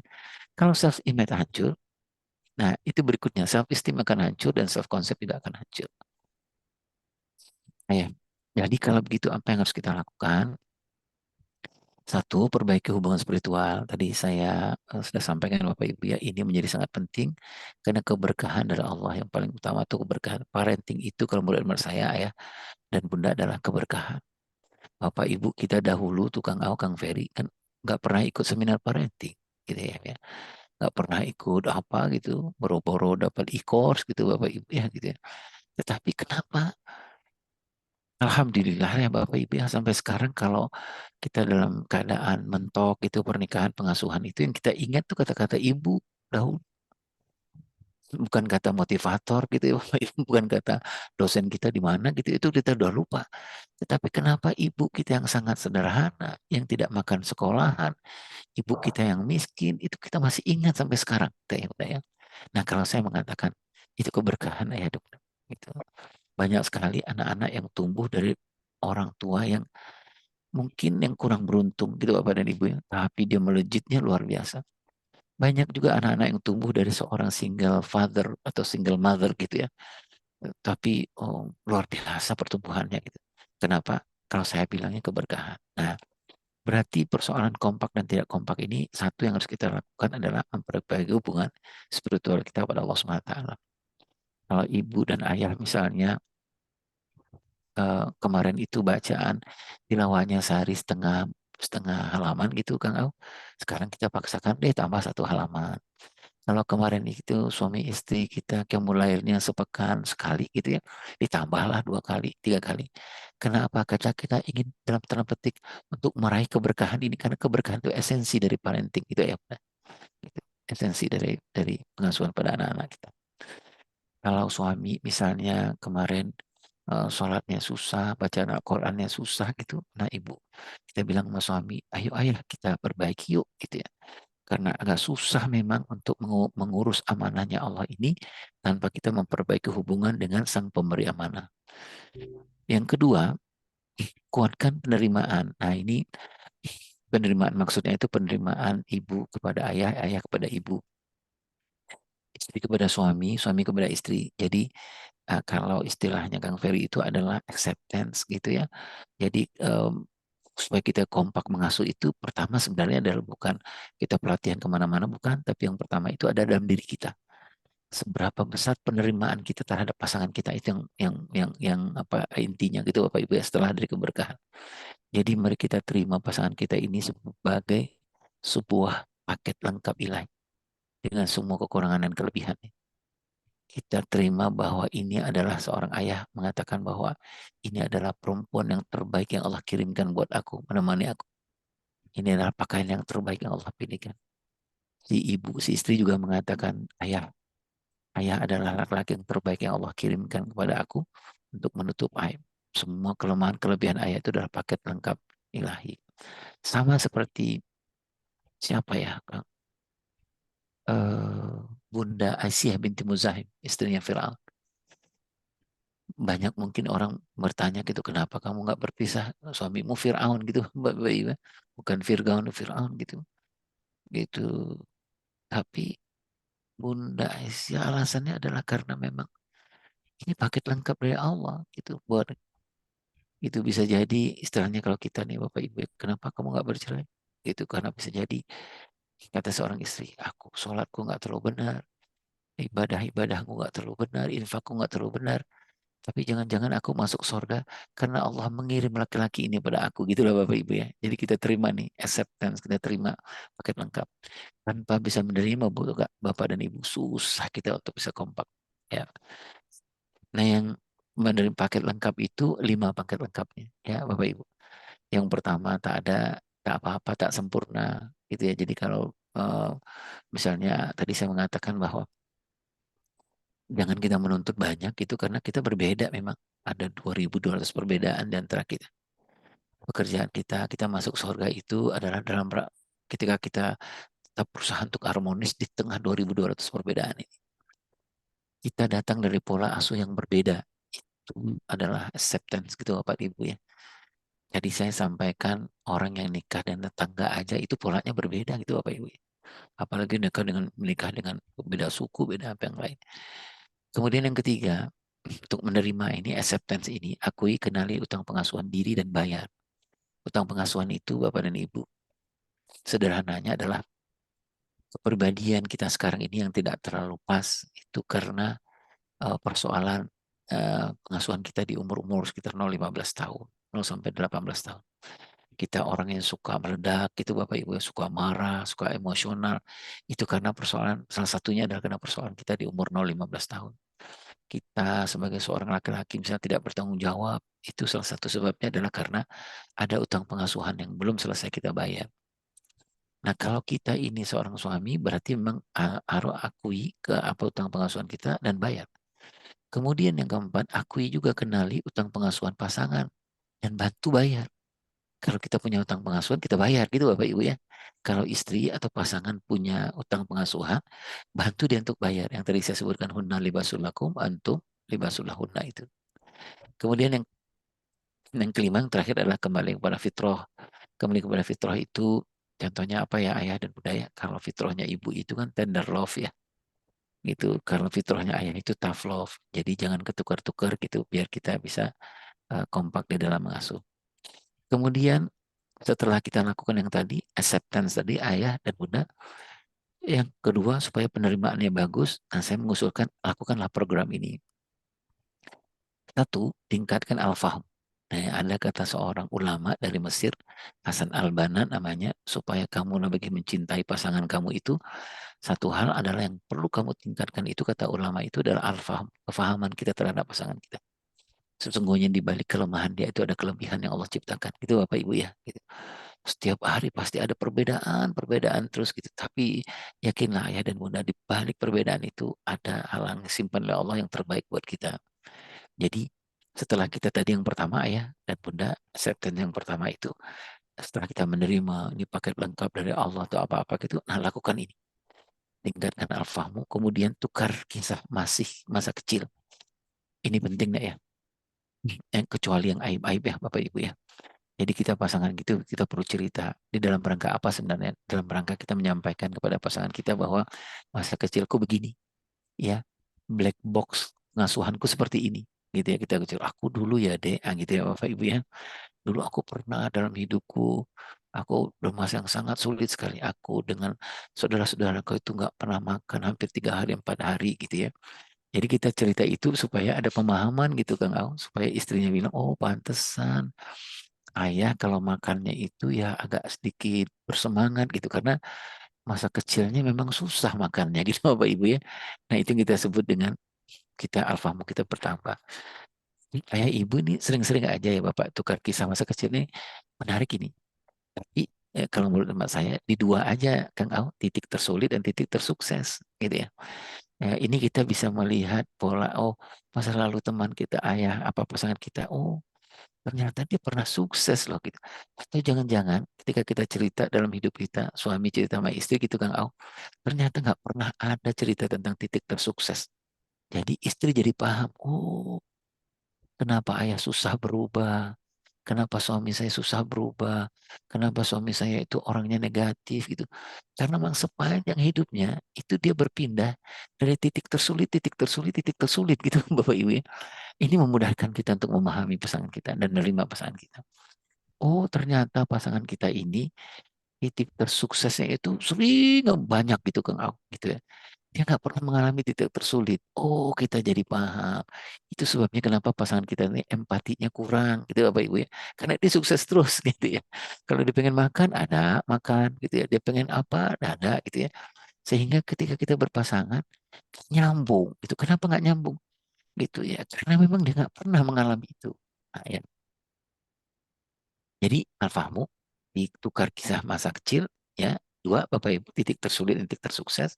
Kemudian yang kedua, yuk out of the box. Maksud saya gini Bapak Ibu ya, keluarkanlah sisi gila, jangan jaim. Budaya berdua gitu, karena kan ada yang Kang Aweh, orang istilahnya bapak-bapak ibu kita zaman dahulu gitu, kalau kalau suami istri itu sudah mulai terbuka, kalau dia kentut asal-asalan gitu Bapak dan Ibu ya, gitu ya, sudah nggak ada jaim gitu. Kalau suami kentut mau keluar keluar rumah dulu gitu ya, misalnya kayak ke alun-alun dulu atau apa gitu, nah enggak, ini udah gitu. Kadang-kadang perang-perang kentut gitu Bapak Ibu, out of the box aja deh ya, udah ya. Kemudian couple time. Couple time ini eksplorasi tiga hal. Couple time, eksplorasi jiwa, itu ini programnya sering orang menyebutnya dengan intimation, passion, dan komitmen. Jadi kalau couple time itu jangan hanya eksplorasi raga saja, gitu Bapak Ibu ya. Misalnya, maaf Bapak Ibu ya, couple time itu jangan hanya persoalan making love saja gitu Bapak dan Ibu ya, tapi juga eksplorasi rasa. Jadi misalnya couple time itu kita berdua, misalnya malam-malam, setelah jam setengah dua, jam 12 malam, ajak istri keluar gitu ya. Kalau ada rumah ayah bunda bertingkat, naik ke atas, kemudian tidur gitu berdua, lihat ke langit, ada bintang. Itu eksplorasi rasa gitu Bapak Ibu ya, gitu. Dek ya Allah, dek ya, fabi ayya ila rabbika matukadziban, gitu ya Allah, nikmat Allah mana yang lagi kita nikmat gitu ya Allah, bintang ayah gitu ya Allah, nikmat itu couple time gitu ya Pak Ibu ya. Jadi eksplorasi rasa, eksplorasi jiwa, misalnya couple time itu tahajud bareng, itu couple time ayah bunda, gitu ya. Misalnya kita si istri bilang ke suami, Mas, akan ntar malam, ini ya, ke Mulail ya, akan yang imam, aku boleh nggak request gitu baca Ar-Rahman gitu ya. Kemudian si suaminya macam gitu Ar-Rahman gitu ya. Oh, dengan khusyuk dan apa gitu. Mereka nangis bareng gitu ya Bapak Ibu ya. Habis itu doa bareng. Itu couple time, eksplorasi jiwa. Jadi couple time itu tidak hanya pergi hangout berdua, tidak gitu ya Bu ya. Pergi jalan-jalan tidak, tapi tiga couple time-nya. Eksplorasi jiwa. Eksplorasi ayah dan bunda ya. Jadi jangan mengeksplorasi itu kan, itu ya Kang Ferry, yang memang digali gitu ya sama-sama gitu ya. Misalnya, eh, pergi gitu jalan-jalan gitu ya, di mana gitu yang paling indah, di ke Bromo misalnya, atau kemana lah, ke tengah sawah misalnya gitu, sawahnya yang indah gitu, pelukan berdua gitu, terus si suami bilang I love you so much deh gitu. Ah, itu eksplorasi couple time itu Bapak Ibu ya.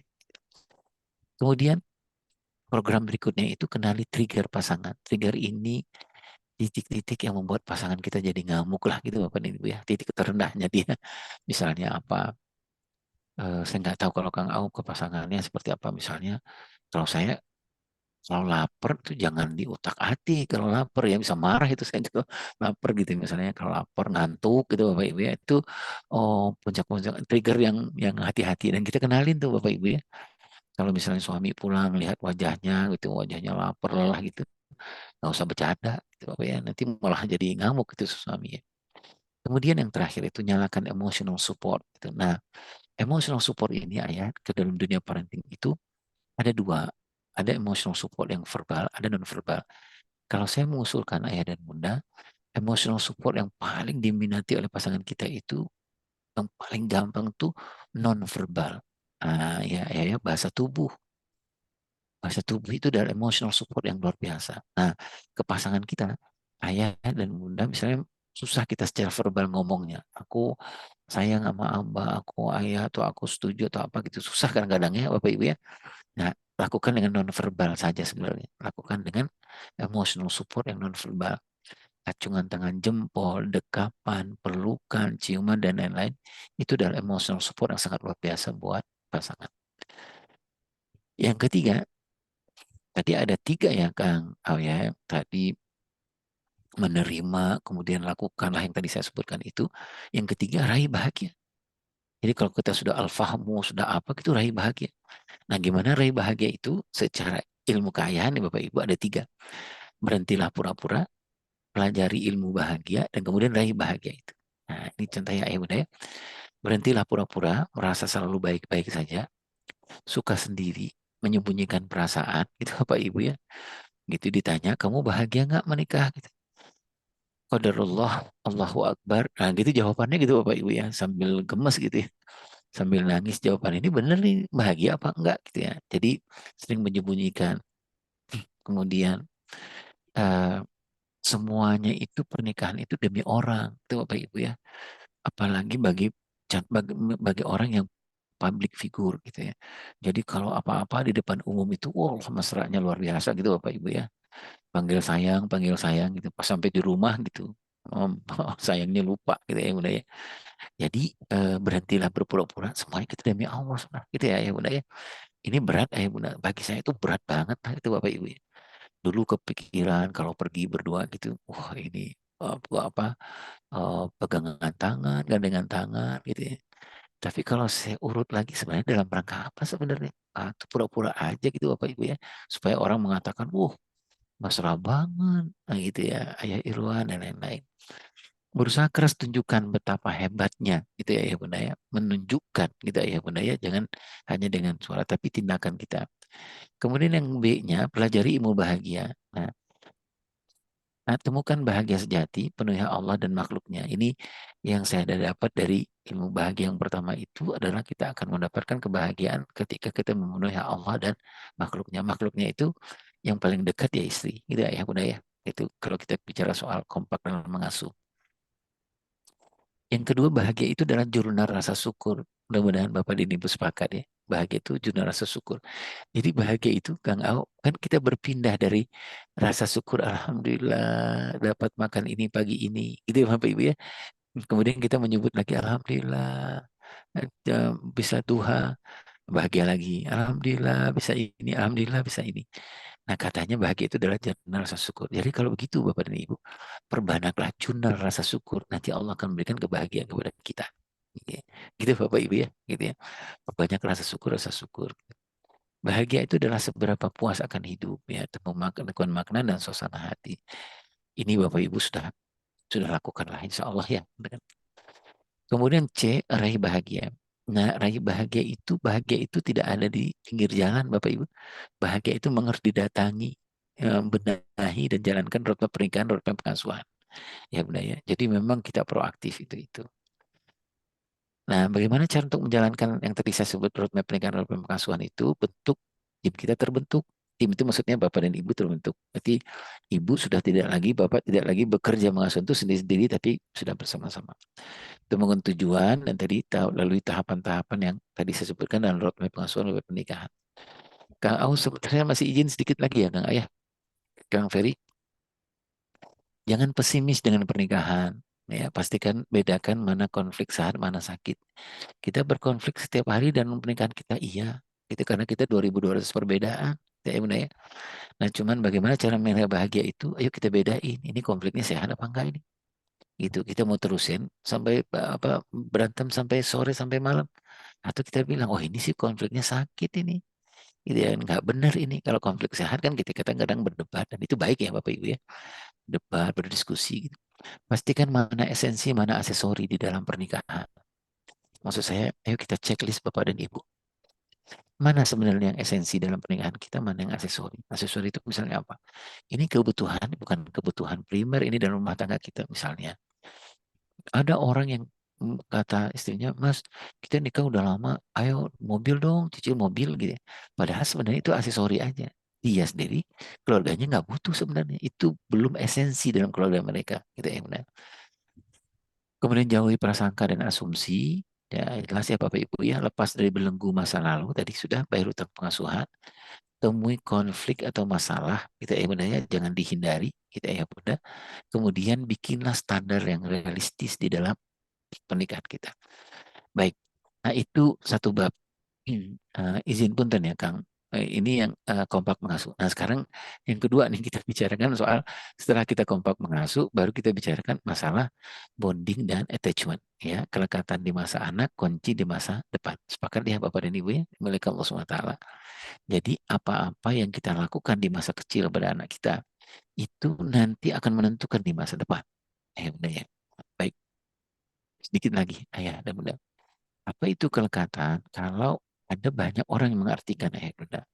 Ada orang yang istilahkannya bonding, ada yang attachment. Tapi saya ambil ini dari guru saya, dari Bu Ratna Megawangi. Oh, kita membedakannya gini, kalau bonding itu adalah dari kita. Itu Kang Ferry ya, dari kita orang tua kepada anak. Itu bonding. Attachment itu balasan dari anak kepada kita. Jadi kalau bondingnya baik, anak kepada kita, anak-anak kita berikan bonding yang baik kepada anak kita, nanti anak kita akan membalasnya dengan attachment. Itu ya Bunda ya. Nah, oke. Nah, kelekatan masa kecil merupakan fondasi kelekatan di sepanjang masa depan. Gitu ya. Jadi itulah sebabnya kenapa dianjurkan berkisah, dianjurkan memeluk anak, dianjurkan bermain dengan anak. Itu adalah bentuk dari bonding. Karena kalau kita nggak mendapatkan yang 5, jadi bonding di usia dini itu ayah bunda ada 5. Satu adalah kehangatan, yang kedua adalah kedekatan, itu fisik, ketiga adalah kelekatan, itu psikologis, yang keempat, kelima adalah keterikatan dan keterlibatan. Itu dalam bentuk bermain dan lain-lain gitu ayah bunda ya. Kenapa kita harus melakukan bonding kepada masa kecil? Karena 5 ini fondasi. Kalau orang nggak punya kehangatan di usia 0 sampai 7 tahun, nanti ketika dewasa dia susah. Kadang-kadang dia nggak hangat gitu, Kang Au. Ketika kedekatan-kelekatan nggak didapatkan di usia 0 sampai 7 tahun, secara fisik nggak dapat pelukan, secara kelekatan nggak dapat pujian, nanti dia susah untuk menghargai orang di masa dewasanya dia gitu ya. Nah itu yang kita sebut masa kecil itu sangat menentukan ke masa depan. Ini 0 sampai 7 tahun yang ayah bunda betul-betul jaga betul ini persoalan kelekatannya, persoalan bonding. Karena di masa dini itu kalau saya menyebutnya ini adalah masa yang luar biasa gitu Bapak Ibu ya. Orang sering menyebutnya ini masa terbaik sepanjang hidup kita. Kita ya bunda ya. 7 tahun pertama adalah ini, 7 tahun pertama adalah ini insya Allah. Kemudian masa tumbuh kembang anak manusia itu ini ya seperti ayah bunda ketahui lah ya. Ini masa yang paling baik itu ada di usia 0 sampai 7 tahun. Masa yang juga baik itu 8 sampai 14 tahun. Nah yang terbaik dari semua masa ini ada di usia 0 sampai 7 tahun. Ada yang disebut dengan golden age, ada yang disebut dengan golden period itu. Jadi Bapak Ibu yang di bawah ini saya tulis, kalau ini masa yang terbaik yang Allah berikan, otomatis kita juga harus memberikan yang terbaik di masa ini. Gitu ya Kang Awe. Allah memberikan yang terbaik, masa kita memberikan yang tidak terbaik? Itulah sebabnya kenapa guru-guru PAUD, guru TK itu kalau ditanya dibandingkan guru SD dan SMP, harusnya mana yang lebih banyak hafalan guru PAUD, guru TK dibanding SD SMP? Harusnya guru PAUD dan TK harusnya. Gitu ya Bunda ya. Gitu ya. Mana yang lebih hebat pengetahuannya guru PAUD, guru TK, guru SD, guru SMP? Harusnya guru PAUD, guru TK. Amal. Mana gajinya yang lebih besar gitu Kang Au, guru PAUD, guru TK dibanding SD, SMP? Harusnya gaji guru PAUD dan TK. Harusnya gitu Bapak Ibu ya. Karena apa? Karena bebannya, tanggung jawabnya luar biasa banyak. Ini masa yang terbaik yang Allah berikan. Jadi harus dipegang oleh orang-orang yang terbaik sebenarnya gitu ya. Jadi guru PAUD, guru TK nggak bisa guru abal-abal gitu ya Bunda. Guru yang asal-asalan nggak bisa. Guru yang baca Al-Qurannya tahsinnya nggak selesai, nggak bisa. Kalau itu yang kita lakukan, kita berkhianat dengan amanahnya Allah gitu. Nah baik. Jadi, Kemudian ya Bunda, ini ya. kita lewati lah ya. Ini kelekatan terhadap usia dini. Nah, kelekatan anak usia dini itu dimulai sejak dari menentukan jodoh kata Ibnu Qayyim al-Jauziyah gitu ya. Iya, Jadi gitu. tidak hanya di usia 0 sampai 2 tahun gitu, Ya, tetapi sudah dimulai dari menentukan jodoh sebenarnya gitu ya. Jadi dari mulai menikah, masa kehamilan itu sudah seperti di masa kehamilan itu doa-doa. Kita ibu hamil tua itu doa-doa yang ibu sebutkan, sentuhan-sentuhan, perhatian dan lain-lain. Itu sebenarnya sudah dimulai bondingnya di usia dini. Jadi kalau dalam konsep agama kita itu, bonding itu dimulai bukan di umur 0 sampai 2 tahun. Tapi bonding itu dimulai sejak dari kita menentukan jodoh dan ibu memilih jodoh. Gitu Bapak Ibu ya. Jadi ketika misalnya kita dulu Bapak saya memilih jodoh, dari situ kita sudah menentukan sebenarnya ini calon istri ini bisa nggak nih ya gitu ya melakukan bonding yang kuat kepada anak. Nah, sebenarnya sudah ditentukan sejak dari awal. Oke. Kelekatan anak usia dini 0 sampai 2 tahun, 3 ini Bapak dan Ibu ya. 3 ini pendengaran, penglihatan, dan hati dan nurani, emosi anak-anak kita. 2 sampai 7 tahun itu nanti ada kelekatan bonding fisik dan lain-lain. Ini contoh saja ya. Kang Au ini contoh saja kelekatan di usia dini. Ya, waktu hamil ini waktu 0 sampai 2 tahun itu Bapak Ibu, ini kepenuhan 0 sampai 2 tahun itu ini kelekatan bonding yang kita lakukan. Kemudian usia 2 sampai 7 tahun ini terikat dan terlibat berikan bonding, itu ayah juga udah mulai terlibat, ada fathering terlibat, mothering terlibat, dan parentingnya kedua kedua orangnya terlibat. Kemudian mengapa butuh kelekatan? Ini sudah khatamlah teman-teman Bapak dan Ibu semua ya. Karena tugas orang tua pertama utama adalah membangun kelekatan. Itu tugas kita ya Bunda ya. Eh, Bedanya sama binatang kan gitu ya Bapak dan Ibu ya. Kalau binatang kan bondingnya karena anaknya udah bisa langsung lari gitu ya Bapak Ibu ya. Kalau di kita kan anak manusia kan butuh waktu sekian lama dulu Bapak Ibu ya untuk itu ada di kita, dalam pelukan kita, dalam dalam apa dekapan kita gitu untuk memberikan dasar-dasar. Pelekatan adalah fondasi, ya saya tuliskan di sini, usia dini yang nyaman, dasar tumbuh kembang ke masa berikutnya. Faktor pembentuk kelekatan orang tua di usia dini, satu, relasi spiritual. Nah, kalau orang tuanya nggak mengerti bahwa Allah mengatakan bahwa kamu di masa-masa usia 0 sampai 7 tahun itu berikanlah kelekatan kepada anak. Kalau kita nggak spiritual, kita nggak kuat, kita nggak ngerti gitu ayah. Bahwa ada surat khusus yang Allah sebutkan, wallahu akhrajum min butuni ummahatikum la ta'lamuna syai'a wa ja'alakum sam'a wal absar wal afidah itu. Itu kan kelekatan ya Bapak dan Ibu ya, pendengaran, penglihatan kita gitu. Kemudian relasi pernikahan tadi sudah saya sampaikan, relasi pengasuhan, kemudian temperamen anak itu juga menentukan kecenderungan reaksi anak terhadap situasi tertentu. Akhirnya kelekatan anak dengan orang tua sangat sulit terbentuk. Sensitivitas orang tua itu juga menentukan proses kelekatan di anak usia dini. Nah, ini sebagai repertoire kita saja Bapak Ibu. 4 pola kelekatan orang tua dengan anak usia dini. Ada kelekatan yang nyaman.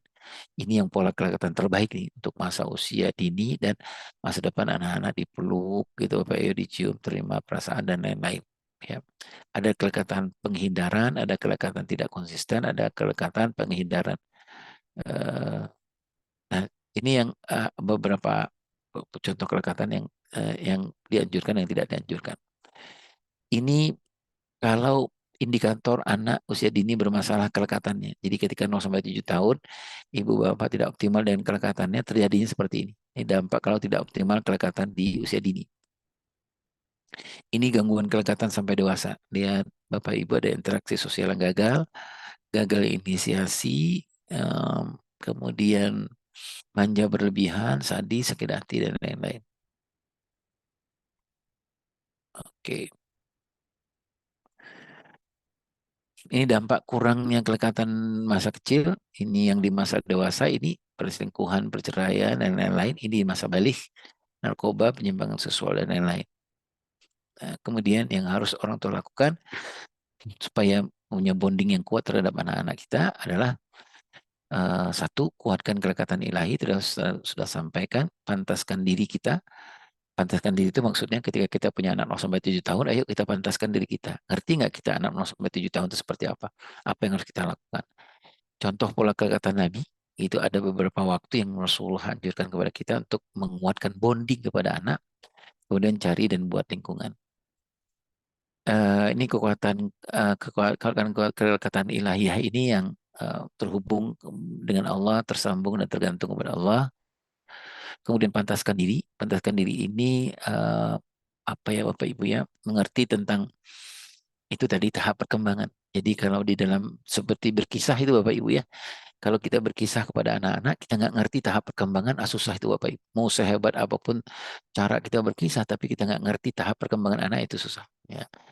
Itu ilmu tahap perkembangan. Kemudian waktu, ya waktunya, kalau kelekatan itu nggak bisa memberikan waktu luang, tapi memang harus meluangkan waktu. Kemudian membayar dan membasuh utang, membayar hutang pengasuhan, membasuh luka pengasuhan. Gitu agar kita memantaskan diri kita bisa pegang anak SMP, misalnya pegang anak SD dan lain-lain. Kemudian kolaborasi, pantaskan diri itu kolaborasi dengan teman yang lain-lain. Ini sepertinya nggak harus kita bahas Bapak Ibu ya. Contoh saja attachment parenting, proses melakukan ini teoritis banget lah, betul Bapak Ibu ya. Nanti Ibu Bapak bisa dibaca ini 0 sampai 2 tahun itu attachment hal yang sangat penting. Bergantung kondisi ibu, siapa dan berapa figur attachment di usia 0 sampai 2 tahun itu. Nah, maksud saya gini Bapak Ibu. Di usia 0 2 tahun itu kan ibu lah yang lebih bagus ya. Tetapi gitu ya, ada banyak hal ibu yang memang dia nggak bisa handle. Itu. Nah, itu pertanyaannya siapa dan berapa figur attachment. Nah, itu yang kita lihat. Kadang-kadang dia hanya ada mbaknya saja gitu. Nah, alhamdulillah aman lah. Tetapi persoalannya adalah apakah misalnya mbak ini mengerti nggak tentang bagaimana menghebatkan anak-anak gitu. Karena nanti akan anak-anak di usia 0 sampai 2 tahun itu agak tergantung kepada figur attachment yang banyak dia simpan. 0 sampai 2 tahun Bapak Ibu, ini 0 sampai 2 tahun, stimulasi sosial emosi bayi akan kuatkan confident dan kompeten di tahun berikutnya, di tahap berikutnya. Jadi, stimulasi yang kita lakukan kepada anak-anak kita, bayi kita di 0 sampai 2 tahun, akan menentukan seperti apa prosesi tumbuh kembang di usia 8 tahun ke atas. Ini 3 sampai 7 tahun, kembangan percaya diri, saling percaya diri, empati, kontrol diri, dan soal hati. Kemudian tadi tahap perkembangan ya Bapak Ibu ya. Yang kedua, supaya kita bisa mengoptimalkan kelekatan kepada anak, jangan waktu luang, tapi harus meluangkan waktu, gitu ya. Jadi bukan waktu sisa untuk kembangan kelekatan. Kemudian ini utang-utang pengasuhan ayah bunda ini tadi sudah saya sampaikan, selesaikan utang-utang pengasuhan ini yang kita punya, gitu ya. Ini utang pengasuhan kita yang di usia 0 sampai 15 tahun apa gitu. Nanti diurai saja dan kemudian kita bayar gitu. Ini tahap perkembangan soal kelekatan tadi ya. 0 sampai 2 tahun, 3 sampai 7 tahun, 8 14 tahun. Oke. Nah, ini contoh saja Kang Au, terakhir ini. Contoh waktu-waktu yang kita belajar dari Rasulullah SAW. Nabi dalam bangun kelekatan dengan anak itu memanfaatkan golden moment. Ini ada beberapa waktu, ayah bunda.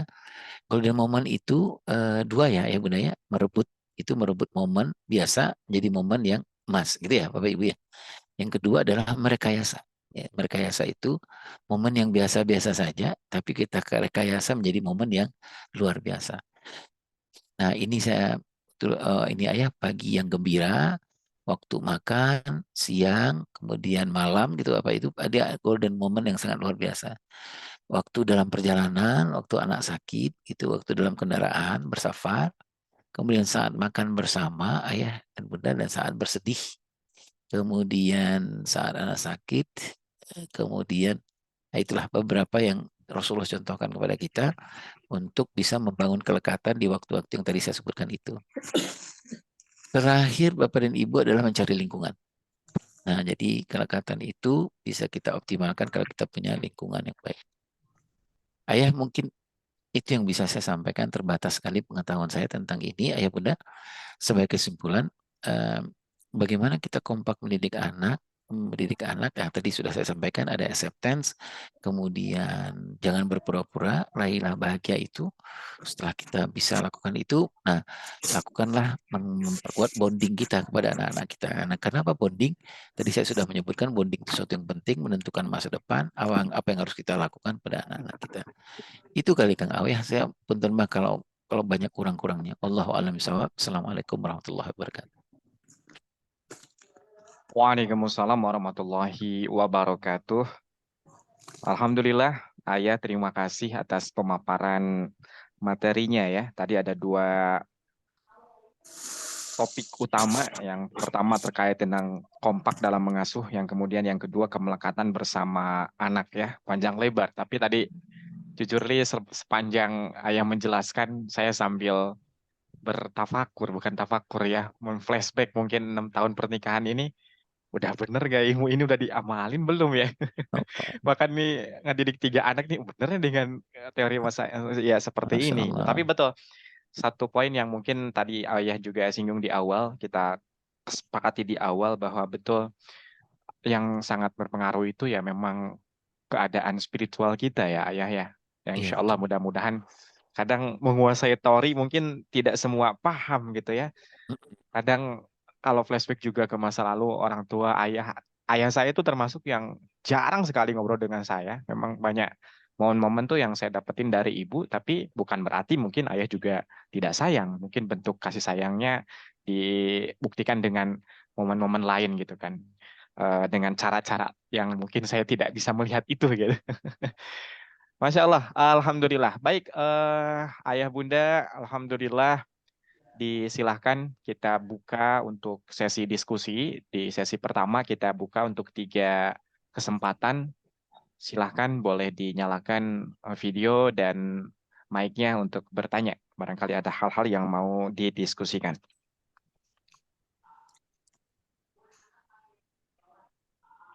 Mbak Ika, barangkali ada yang mau disampaikan, silahkan.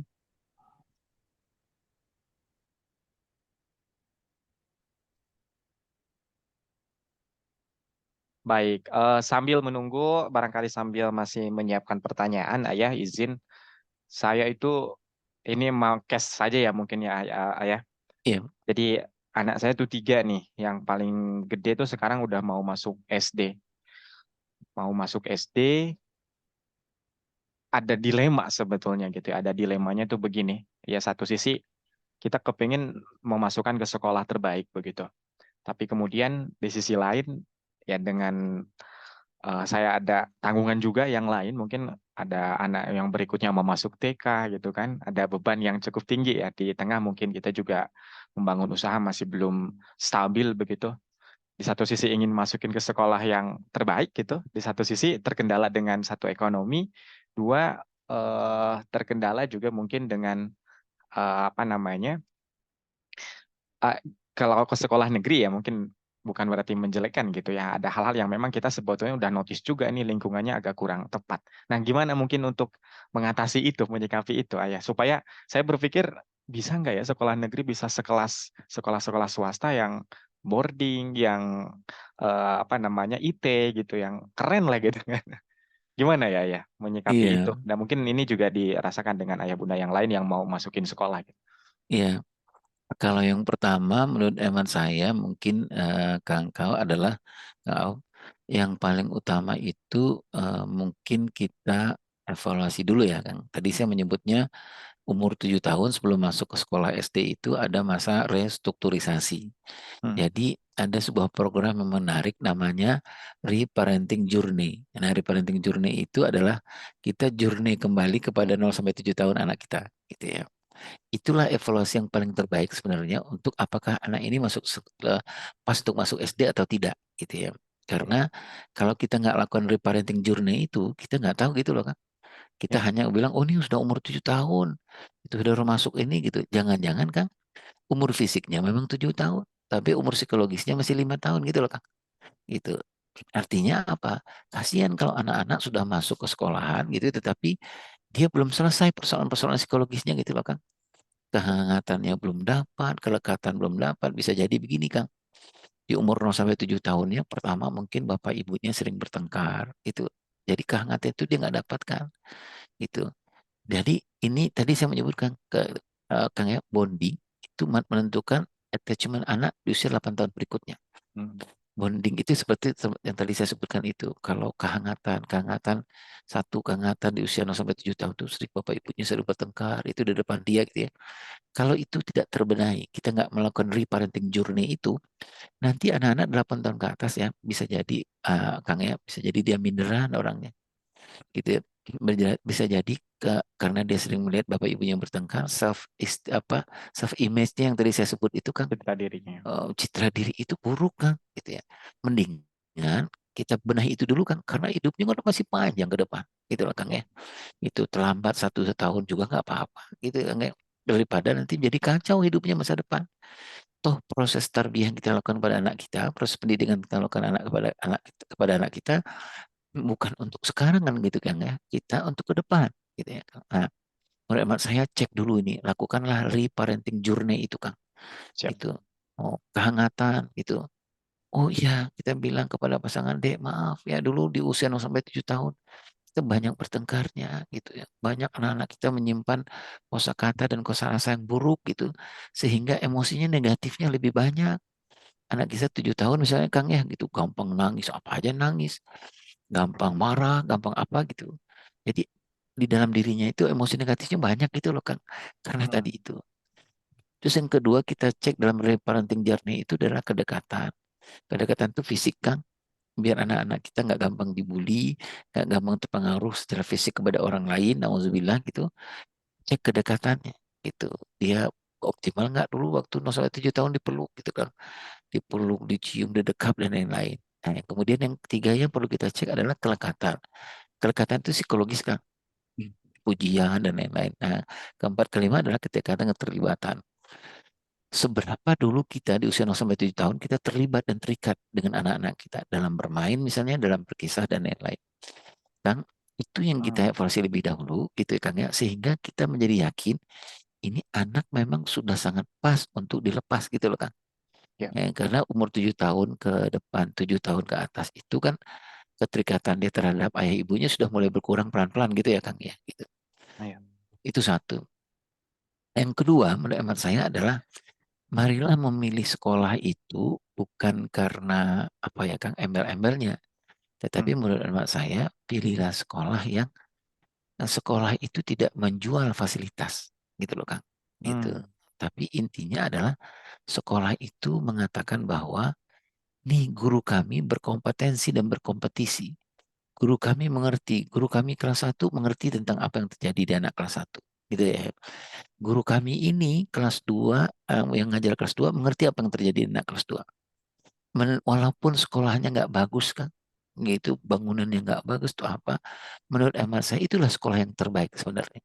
Sekolah yang terbaik itu tidak menjual fasilitas karena dia bukan persoalan-persoalan fasilitas, tetapi tarbiyah yang sebenarnya itu adalah persoalan SDM-nya seperti apa gitu Kang.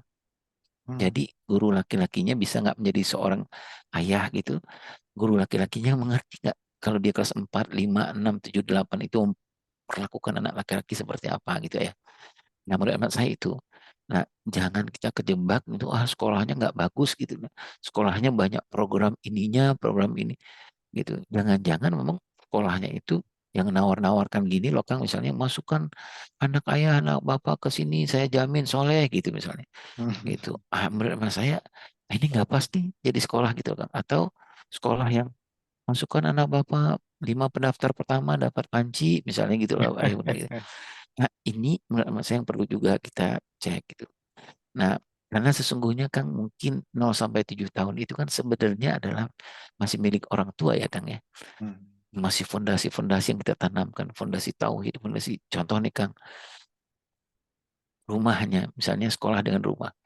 Ada sekolah yang TK kelas 1, kelas 2, karena gurunya nggak terlalu paham untuk membuatkan fondasi akidah yang kuat, ketika memuji anak-anak nggak ada dilibatkan nama Allah gitu loh Kak. Gitu ya. Itu misalnya, oh hebat sekali anak Bu Guru, ya Allah dahsyat sekali gitu. Padahal sebenarnya kan itu kan adalah sebuah pintu besar untuk memasukkan tauhid kepada anak-anak kita. Misalnya kita mengatakan, ya Allah hebat banget. Anak, ayah guru, bapak guru bisa mewarnai atas izin Allah ya nak. Gitu. Nah, itu kan proses penanaman tauhid ya Kang ya. Nah, artinya kalau sekolah nggak mengerti persoalan ini, ya dia menjadi mendingan kita handle dulu anak-anak kita. Gitu. Nah itu mungkin menurut hemat saya gitu loh Kang ya. Gitu. Wallahu a'lam bishawab. Baik, Ayah, terima kasih Ayah atas sedikit penjelasan dan gambarannya begitu ya. Insya Allah ya, teman-teman sekalian bisa membuka juga. Baik, udah terlihat ada Kang Nur Fazriana. Disilakan Kang Nur Fazriana untuk menyalakan mikrofonnya. Silakan bertanya. Ya, Assalamualaikum. Oh, Mbak. Ya. Maaf saya off cam ya, ini karena sinyalnya nggak begitu bagus. Begini mau tanya, ini kan anak saya saat ini usia 7 tahun gitu ya. Maaf Kemudian saya posisinya merasa Mbak Nur di selama mana? di Lokasi. Salatiga ini, Oh, Salatiga di nih. Salatiga, Oke. ya. Jadi begini, anak saya kan sekarang ini sudah berusia 7 tahun gitu. Kemudian ketika saya flashback ke belakang, saya merasa ketika dia di usia 0 sampai 7 tahun kemarin itu saya merasa belum optimal dalam mendidik anak saya begini itu. Jadi, saya merasa belum menanamkan hal-hal baik yang seharusnya ditanamkan di golden age-nya dia. Iya, Dan bahkan juga sejujurnya di keluarga kami belum ada, roadmap gitu seperti yang Pak Irwan tadi sampaikan. Nah, Eee, yang ingin saya tanyakan, apa yang harus saya lakukan untuk mengejar ketertinggalan, di keluarga kami begitu, itu yang pertama. Kemudian yang kedua tadi saya tertarik dengan yang disampaikan Pak Irwan tentang, reparenting journey. Nah itu, eee, materi ataupun langkah-langkah yang bisa kita lakukan itu bisa kami simak di mana gitu Pak, kami dapatkan materinya dari mana begitu. Mungkin itu Pak Irwan yang ya, saya tanyakan, terima kasih. ya, makasih banyak Mbak Nur. Salatiga ya. Salatiga itu Kang Au kota untuk istirahat kita itu Kang. Betul, ya. Iya, kota enak lah di sana. Makasih banyak Mbak Nur. Yang pertama adalah reparenting journey itu bisa Mbak Nur bisa nanti masuk ke fatherman.id. Fatherman.id ya. Jadi kita bahas banyak di sana. Ada e-course-nya juga di sana. Reparenting journey itu adalah sebuah perjalanan. Jadi bukan reparenting ya. Kalau reparenting aja itu hanya kita sekedar mengevaluasi. Tapi kalau parenting journey itu Mbak Nur, kita memang menyiapkan sebuah perjalanan flashback kembali ke belakang gitu kan ya. Gitu ya, Mbak Nur ya. Ini menurut anak saya adalah sesuatu yang sangat ideal. Gitu yang harus kita lakukan untuk menyiapkan pola pengasuhan yang lebih baik ke depan gitu. Jadi dia memang harus journey, harus dia lihat memang ke belakang 0 sampai 2 tahun seperti apa. Jangan-jangan persoalan anak kita sekarang ini bukan di usia dia sekarang, tapi persoalannya ada di usia 0-2 tahunnya bondingnya buruk. Gitu bisa jadi gitu ya Mbak Nur ya. Bisa jadi karena memang pendekatan, kelekatan apanya nggak baik. Bisa jadi di umur 0 sampai 2 tahun anak kita dulunya itu ibunya dalam keadaan yang stres gitu ya. Oh, tegang, hubungan tegang dan lain-lain. Atau bisa jadi dengan lain-lain. Nah, di reparenting journey itu, Ayah dan Bunda, ada beberapa hal yang kita lakukan. Yang pertama, kalau saya mengistilahkannya adalah minta ampun sama Allah. Itu penting. Minta ampun kepada Allah itu maksudnya, menurut adalah kita mengakui bahwa kita tidak menjalankan amanah Allah gitu. Amanah Allah kan jelas tadi ya. Yang Allah akhraja min butuni ummahatikum la ta'lamuna syai'an wa ja'alakum sama'ul absara afida. Amanah Allah yang terhebat di usia 0 sampai 7 tahun itu menjaga pendengaran anak, menjaga penglihatan, menjaga emosi, menjaga nuraninya. Itu dulu misalnya saya nggak laksanakan itu. Nah, apa yang terbaik dalam reparenting journey itu ya minta ampun ya sama Allah. Gitu. Nah, setelah itu baru kita bertanya kepada pasangan kita gitu, apakah Mas juga merasakan hal yang sama gitu ya. Gitu. Kalau si Masnya mengatakan, ya aku merasakan hal yang sama. Banyak sekali yang tidak kita lakukan, kita nggak optimal di usia-usia terbaik anak kita. Nah, berarti itu jalan yang kedua sudah melangkah lebih bagus. Yang paling susah itu Kang Au, Mbak Nur adalah pasangan nggak sepakat gitu. Kalau kita bilang, Mas ngerasa nggak bahwa ada yang beda dengan anak kita? Ada yang kita nggak lakukan di usia 0 sampai 2 tahun misalnya gitu. Pasangan kita bilang nggak ada, biasa aja gitu. Ah, ini susah nih. Ini susah nih. Nah, yang ketiga setelah kita minta ampun, kita mengakui dan kemudian kita boleh membayar gitu. Membayar yang tidak kita lakukan itu kalau sekarang di umur 11 tahun, umur 10 tahun anak-anaknya nggak bisa, anak kita misalnya orangnya nggak perlu dekat, nggak hangat sama orang, bisa jadi itu yang kita nggak lakukan dulu waktu dia usia 0 sampai 7 tahun. Nah, berarti kita harus bayar sekarang. Nggak bisa dipeluk kayak Irwan sekarang, itu nggak apa-apa, nggak bisa dipeluk, tapi lakukanlah dengan bahasa cinta yang lain, gitu, dengan kata-kata, dengan hadiah, dan lain-lain. Itu kali Mbak Nur ya. Baik, Mbak Nur. Insya Allah ya, mudah-mudahan menjawab ya. Baik, ke penanya selanjutnya, ini ada Mbak Lia, yang katanya ayah Mbak Lia ini nggak boleh dipanggil mama ya. Kalau disatuin soalnya jadi Mama Lia. Kayak Umu ya, panggilannya Umu. Silakan Umu Lia, Umu Zayan. Assalamualaikum. Waalaikumsalam warahmatullahi. Sebelumnya jazakumullahu khairan kepada Ayah Irwan atas materinya yang sungguh sangat bermanfaat. Semoga Ayah Irwan dan keluarga selalu dalam Amin, lindungan amin. Allah Ta'ala. Masya Allah. Barakallahu fiik. Ini Ayah mungkin setelah banyak sekali tadi materi yang sangat banyak PR gitu ya. Lokasi di mana, Mbak Mia? Saya di Bandung. Oh, Bandung, Masya Allah. Betul. Lanjut.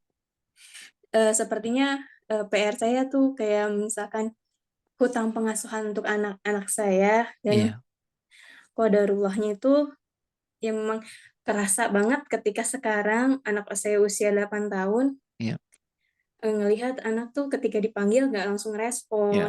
terus kadang apa namanya, nggak langsung nurut gitu kan. Ketika ada perintah nggak langsung dilaksanakan, terus kayak sholat gitu, saya perintah sholat kadang eh, dia bilang, "Aku udah sholat bun," kayak gitu, atau "Aku sholat bun," taunya pas dicek dia tiduran kayak gitu.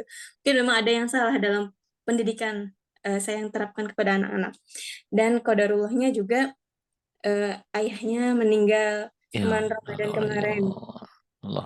Dan saya diamanahi sekarang 4 anak yatim, dan Allahu itu Akbar. mohon doa, motivasi dan Amin masukannya ya untuk saya agar Allah. saya bisa mendidik anak-anak yatim menjadi anak-anak yang soleh-solehah Allah gitu ya. ya Rabbana. Mohon doa dan masukannya ayah. Allah. Mungkin sekian. Ya, Terima kasih. makasih. Melia, yang pertama itu, kalau saya mengatakan bahwa Allah nggak main-main gitu, nggak sembarangan memilih eh, Imam Melia untuk menjadi seorang single mother gitu ya. Eh, Allah tahu persis bahwa Melia itu adalah orang yang terbaik untuk mungkin sekarang ini megang 4 anak ini. Itu yang pertama menurut hemat saya. Jadi perlu proses acceptance yang saya sebutkan tadi, perlu proses penerimaan. Aku adalah orang yang terbaik, itu dari sekian ribu orang yang dipilih Allah itu adalah Ibu Lia gitu, atau Milia.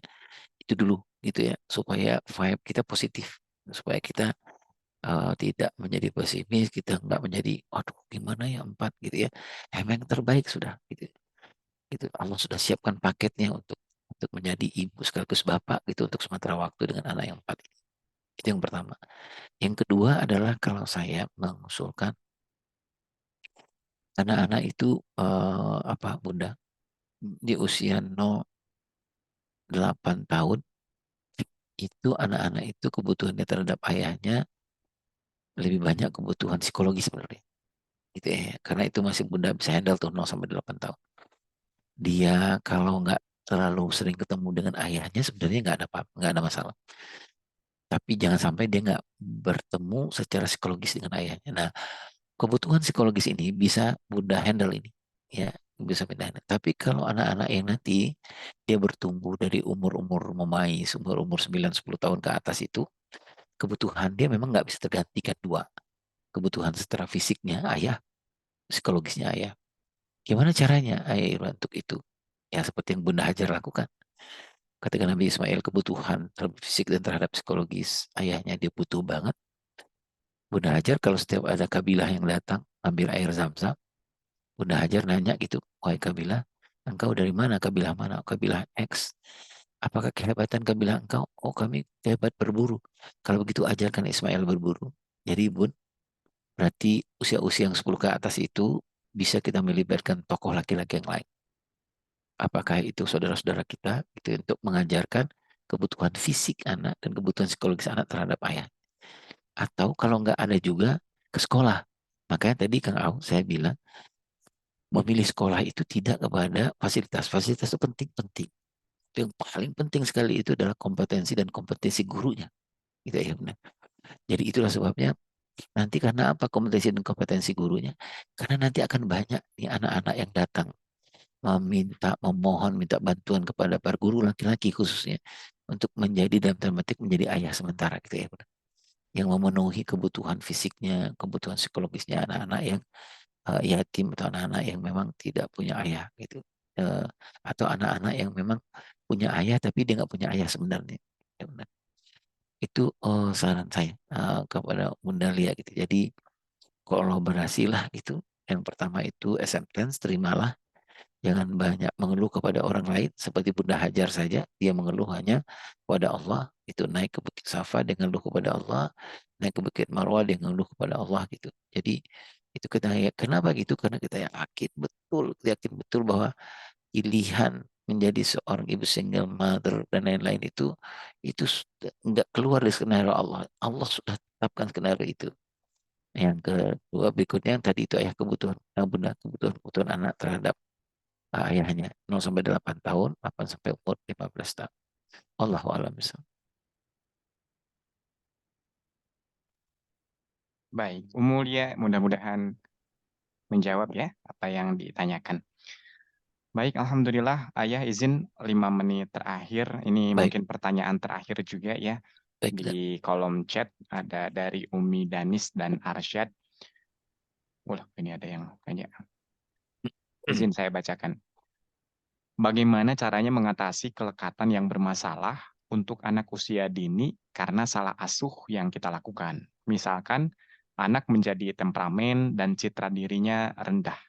Ya, ya. Jadi memang kalau apa-apa yang kita tidak lakukan itu bentuknya utang gitu, Kang Au. Jadi memang harus dibayar itu dulu ya, harus dibayar. Kalau dia sudah umur 8 tahun gitu ya, umur 9 tahun memang nggak bisa dibayar dengan cara-cara yang fisik kita dekat di rumah dia dan lain-lain. Dengan cara yang lain aja ya Bu, Bunda. Misalnya dengan kata-kata, dengan pujian, dengan penghargaan, dengan hadiah, bisa itu apa Ibu? Memberikan kesempatan dia untuk berprestasi, kemudian menampingi dia itu adalah bagian dari membayar persoalan kelekatan yang tidak terlalu baik, tidak optimal di usia 0 sampai 7 tahun. Karena gitu Kang, misalnya kadang-kadang dulu nggak sempat dipeluk lah gitu Kang ya. Itu nggak sempat diapa-apain gitu. Nah mau nggak mau memang harus dibayar. Nah bayarnya gimana? Kan nggak bisa dipeluk lagi anak-anak umur segitu. Nah bayarlah dengan yang tadi saya sebutkan itu. Bisa jadi dengan apresiasi, penghargaan, bisa jadi dengan bahasa tubuh, bisa jadi dengan bagi hadiah, atau dengan bahasa-bahasa cinta yang lain. Wallahu a'lam bishawab. Baik. Ayah izin bonus mungkin terakhir ya. Ini ada Baik, satu ya. lagi. Ini kes agak menarik nih. Dari Mama Ajlana. Jadi anaknya 4 tahun. Dia pergi ngaji. Cuman tiba-tiba baru bentar lagi udah pulang dengan kondisi menangis. Karena takut katanya dari sama anak-anak yang udah agak dewasa begitu. Iya, Pertanyaannya pola pengasuhan yang seperti apa yang harus diterapkan dalam kasus iya, seperti itu? Apakah wajar anak usia 4 tahun masih seperti itu? Terus bagaimana mendorong dan menanamkan rasa percaya diri pada anak? Kapan waktu terbaik melepas anak agar belajar berani? iya. Jadi kalau di dalam parenting itu Bun, ada 3 hal yang harus kita lakukan kalau anak mau melakukan sesuatu. Yang pertama itu istilahnya knowing, yang kedua feeling, yang ketiga baru acting gitu ya. Jadi kalau bahasanya kita itu Bapak dan Ibu adalah tahu, yakin, amal gitu Bapak Ibu ya. Jadi anak-anak susah nih untuk melakukan kalau dia nggak tahu. Dia susah melakukan kalau dia nggak yakin, tidak ya Bunda ya gitu ya. Contohnya gitu ya, misalnya kita kedatangan tamu nih Kang Au gitu ya. Kita kan maksa anak kita salim, salim, salim gitu ya. Kenapa dia nggak mau Hmm. salim? Yang pertama, knowingnya nggak banyak tentang siapa tamu ini. Gitu. Nah, Kenapa dia harus datang ke rumah kita? Terus kenapa kita harus salim dengan tamu ini? Gitu. Jadi nggak banyak yang kita kasih tahu. ya. Gitu. Kita mintanya langsung berbuat. Gitu. Kemudian yakin atau feeling. Gitu. Anak itu sering dia dengan kondisi gitu Kang Au. Datang tamu salim tapi nggak ada penghargaan, nggak ada pujian gitu. Jadi anak kita nggak yakin apa yang dia perbuat itu ada ngaruhnya sama dirinya, gitu Bapak Ibu. Tapi Mm-mm. kalau kita yakinkan, misalnya kita bilang ada tamu nih Kang Aku, gitu ya. Ada tamu datang ke rumah, kita udah telepon dulu, kita kontak-kontakan sama tamunya. Nanti anak saya salim, gitu ya. Kalau salim, tolong dipuji, dihargai salimnya gitu. Nah, Nah, datang tamu, kemudian salim. Kata si tamu ini, ya Allah, anak soleh dan soleha. Makasih ya sudah menghargai tamunya, apa-apa mm. gitu. Itu anak menjadi yakin bahwa apa yang dilakukan itu ada dampaknya buat dia gitu loh, Kang. Antara yakin dengan amal itu hijabnya tipis, gitu loh, Kang Al. Mm. Jadi memang kalau dia udah yakin, dia tahu dia yakin, dia akan berbuat pasti, Ya. gitu. Nah, kadang-kadang kita shortcut, gitu. Oh, Ayo salim, gitu. sungguh Kita, acting ya. kita nggak ada knowingnya nggak belum jalan, feelingnya nggak jalan. Kenapa dia harus ngaji? Gitu Bapak Ibu ya. Nggak banyak yang dia tahu tentang ngaji itu apa. Gitu. Apa yang dilakukan di ngaji itu. Pernah nggak datang dulu ke tempat pengajian. Dikenalkan dulu apa itu knowing gitu Kang. Gitu ya. Ya. Basic of knowledge-nya gitu. Nah, kalau basic of knowledge itu, nah, dia harus punya experience gitu, itu feeling gitu. Jadi misalnya ngaji gitu ya, ternyata gaji itu nggak bagus karena apa? Tempat ngaji itu ternyata ada tempat bermain juga gitu, gitu kan ya. Jadi antara feeling dan acting itu yang tadi saya bilang hijabnya tipis kan, gitu ya. Ya. Nah, kalau Bunda nanya apa yang harus kita lakukan? Perbaiki dua hal ini. Jangan-jangan knowingnya belum banyak, gitu lah. Gitu. Contoh nih, Kang. Kenapa anak-anak kita ketika umur 8 tahun, 9 tahun tuh susah sholat, susah apa, menghormati orang tuh apa? Ya itu tadi itu. Di usia 0 sampai 7 tahun, proses knowingnya nggak banyak. Disuruh anak sholat, tapi di umur sampai 7 tahun nggak ada pembiasaan sholat. Gitu ya. Disuruh anak kita berbuat baik, empati sama orang 8 tahun, 9 tahun, 10 tahun ke atas, dia nggak bisa empati. Kenapa? Dia nggak pernah dengar cerita Rasulullah empati. Seperti apa? Dia nggak pernah cerita tentang kakeknya empati seperti apa. Kenapa kakeknya menjadi sangat dia cintai? Karena kakeknya itu empatinya luar biasa. Nggak pernah ada kisah itu. Gitu loh kayaknya. Jadi nggak ada lapisan-lapisan itu di bab knowingnya. Gitu ya. Nah kemudian kenapa dia nggak berbuat juga? Karena ayahnya nggak pernah berlatih untuk feeling. Feeling itu role play. Feeling itu hands on, minds on. Gitu ya. Nggak pernah dilatih menolong seperti apa, kecewa seperti apa, menangis seperti apa, bahagia seperti apa, itu nggak ada di dalam prosesnya. Makanya dia nggak mau banyak berbuat gitu loh kan, karena dua hal penting ini dia nggak dapat secara optimal. Allahu a'lam bishawab.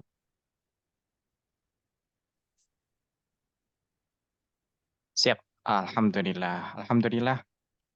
Baik, Ayah, terima kasih. Alhamdulillah, banyak hal, banyak insight baru yang bisa kita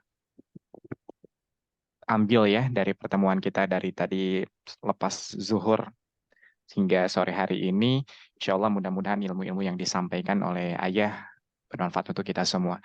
Ayah mohon izin untuk menyampaikan closing statement untuk menutup acara kita pada sore hari ini. Ya, pertama saya minta maaf ke teman-teman semua kalau ada yang salah. Saya minta ampun kepada Allah SWT. Terakhir nggak ada kata terlambat. Itu tugas kita hanya do the best, let's Allah finish it. Lakukanlah yang terbaik. Ya, secara ilmu terbaik, secara hubungan kepada Allah yang terbaik, tahajud diperbanyak, sholat di sholat sunnah diperbanyak, kemudian doa menangis yang banyak kepada Allah gitu, do the best, gitu ya, cari pelajaran, cari pengetahuan, ikut pelatihan-pelatihan, selebihnya adalah let's Allah finish it, biarlah Allah yang menentukan apakah Allah akan memudahkan kita dalam mengasuh anak-anak kita atau Allah uji terus kita dalam mengasuh anak-anak kita, wallahu a'lam bishawab. Alhamdulillahirrabbilalamin. Terima kasih Ayah Irwan Ya, Rinaldi yang telah sama-sama Kang. menyampaikan ilmu-ilmunya. Kita doakan Ayah beserta keluarga senantiasa Amin, sehat, insya diberkahi Allah. oleh Allah Amin, amin. Subhanahu wa Ta'ala.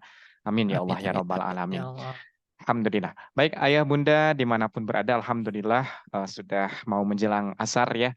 Terima kasih sekali lagi sudah bergabung dengan kelas kita pada siang hari ini. Insya Allah sekali lagi mudah-mudahan Allah menurunkan berkah kepada kita semua dan ilmu-ilmu yang sudah kita serap pada sore hari ini menjadikan ilmu yang manfaat, ilmu nafian gitu ya.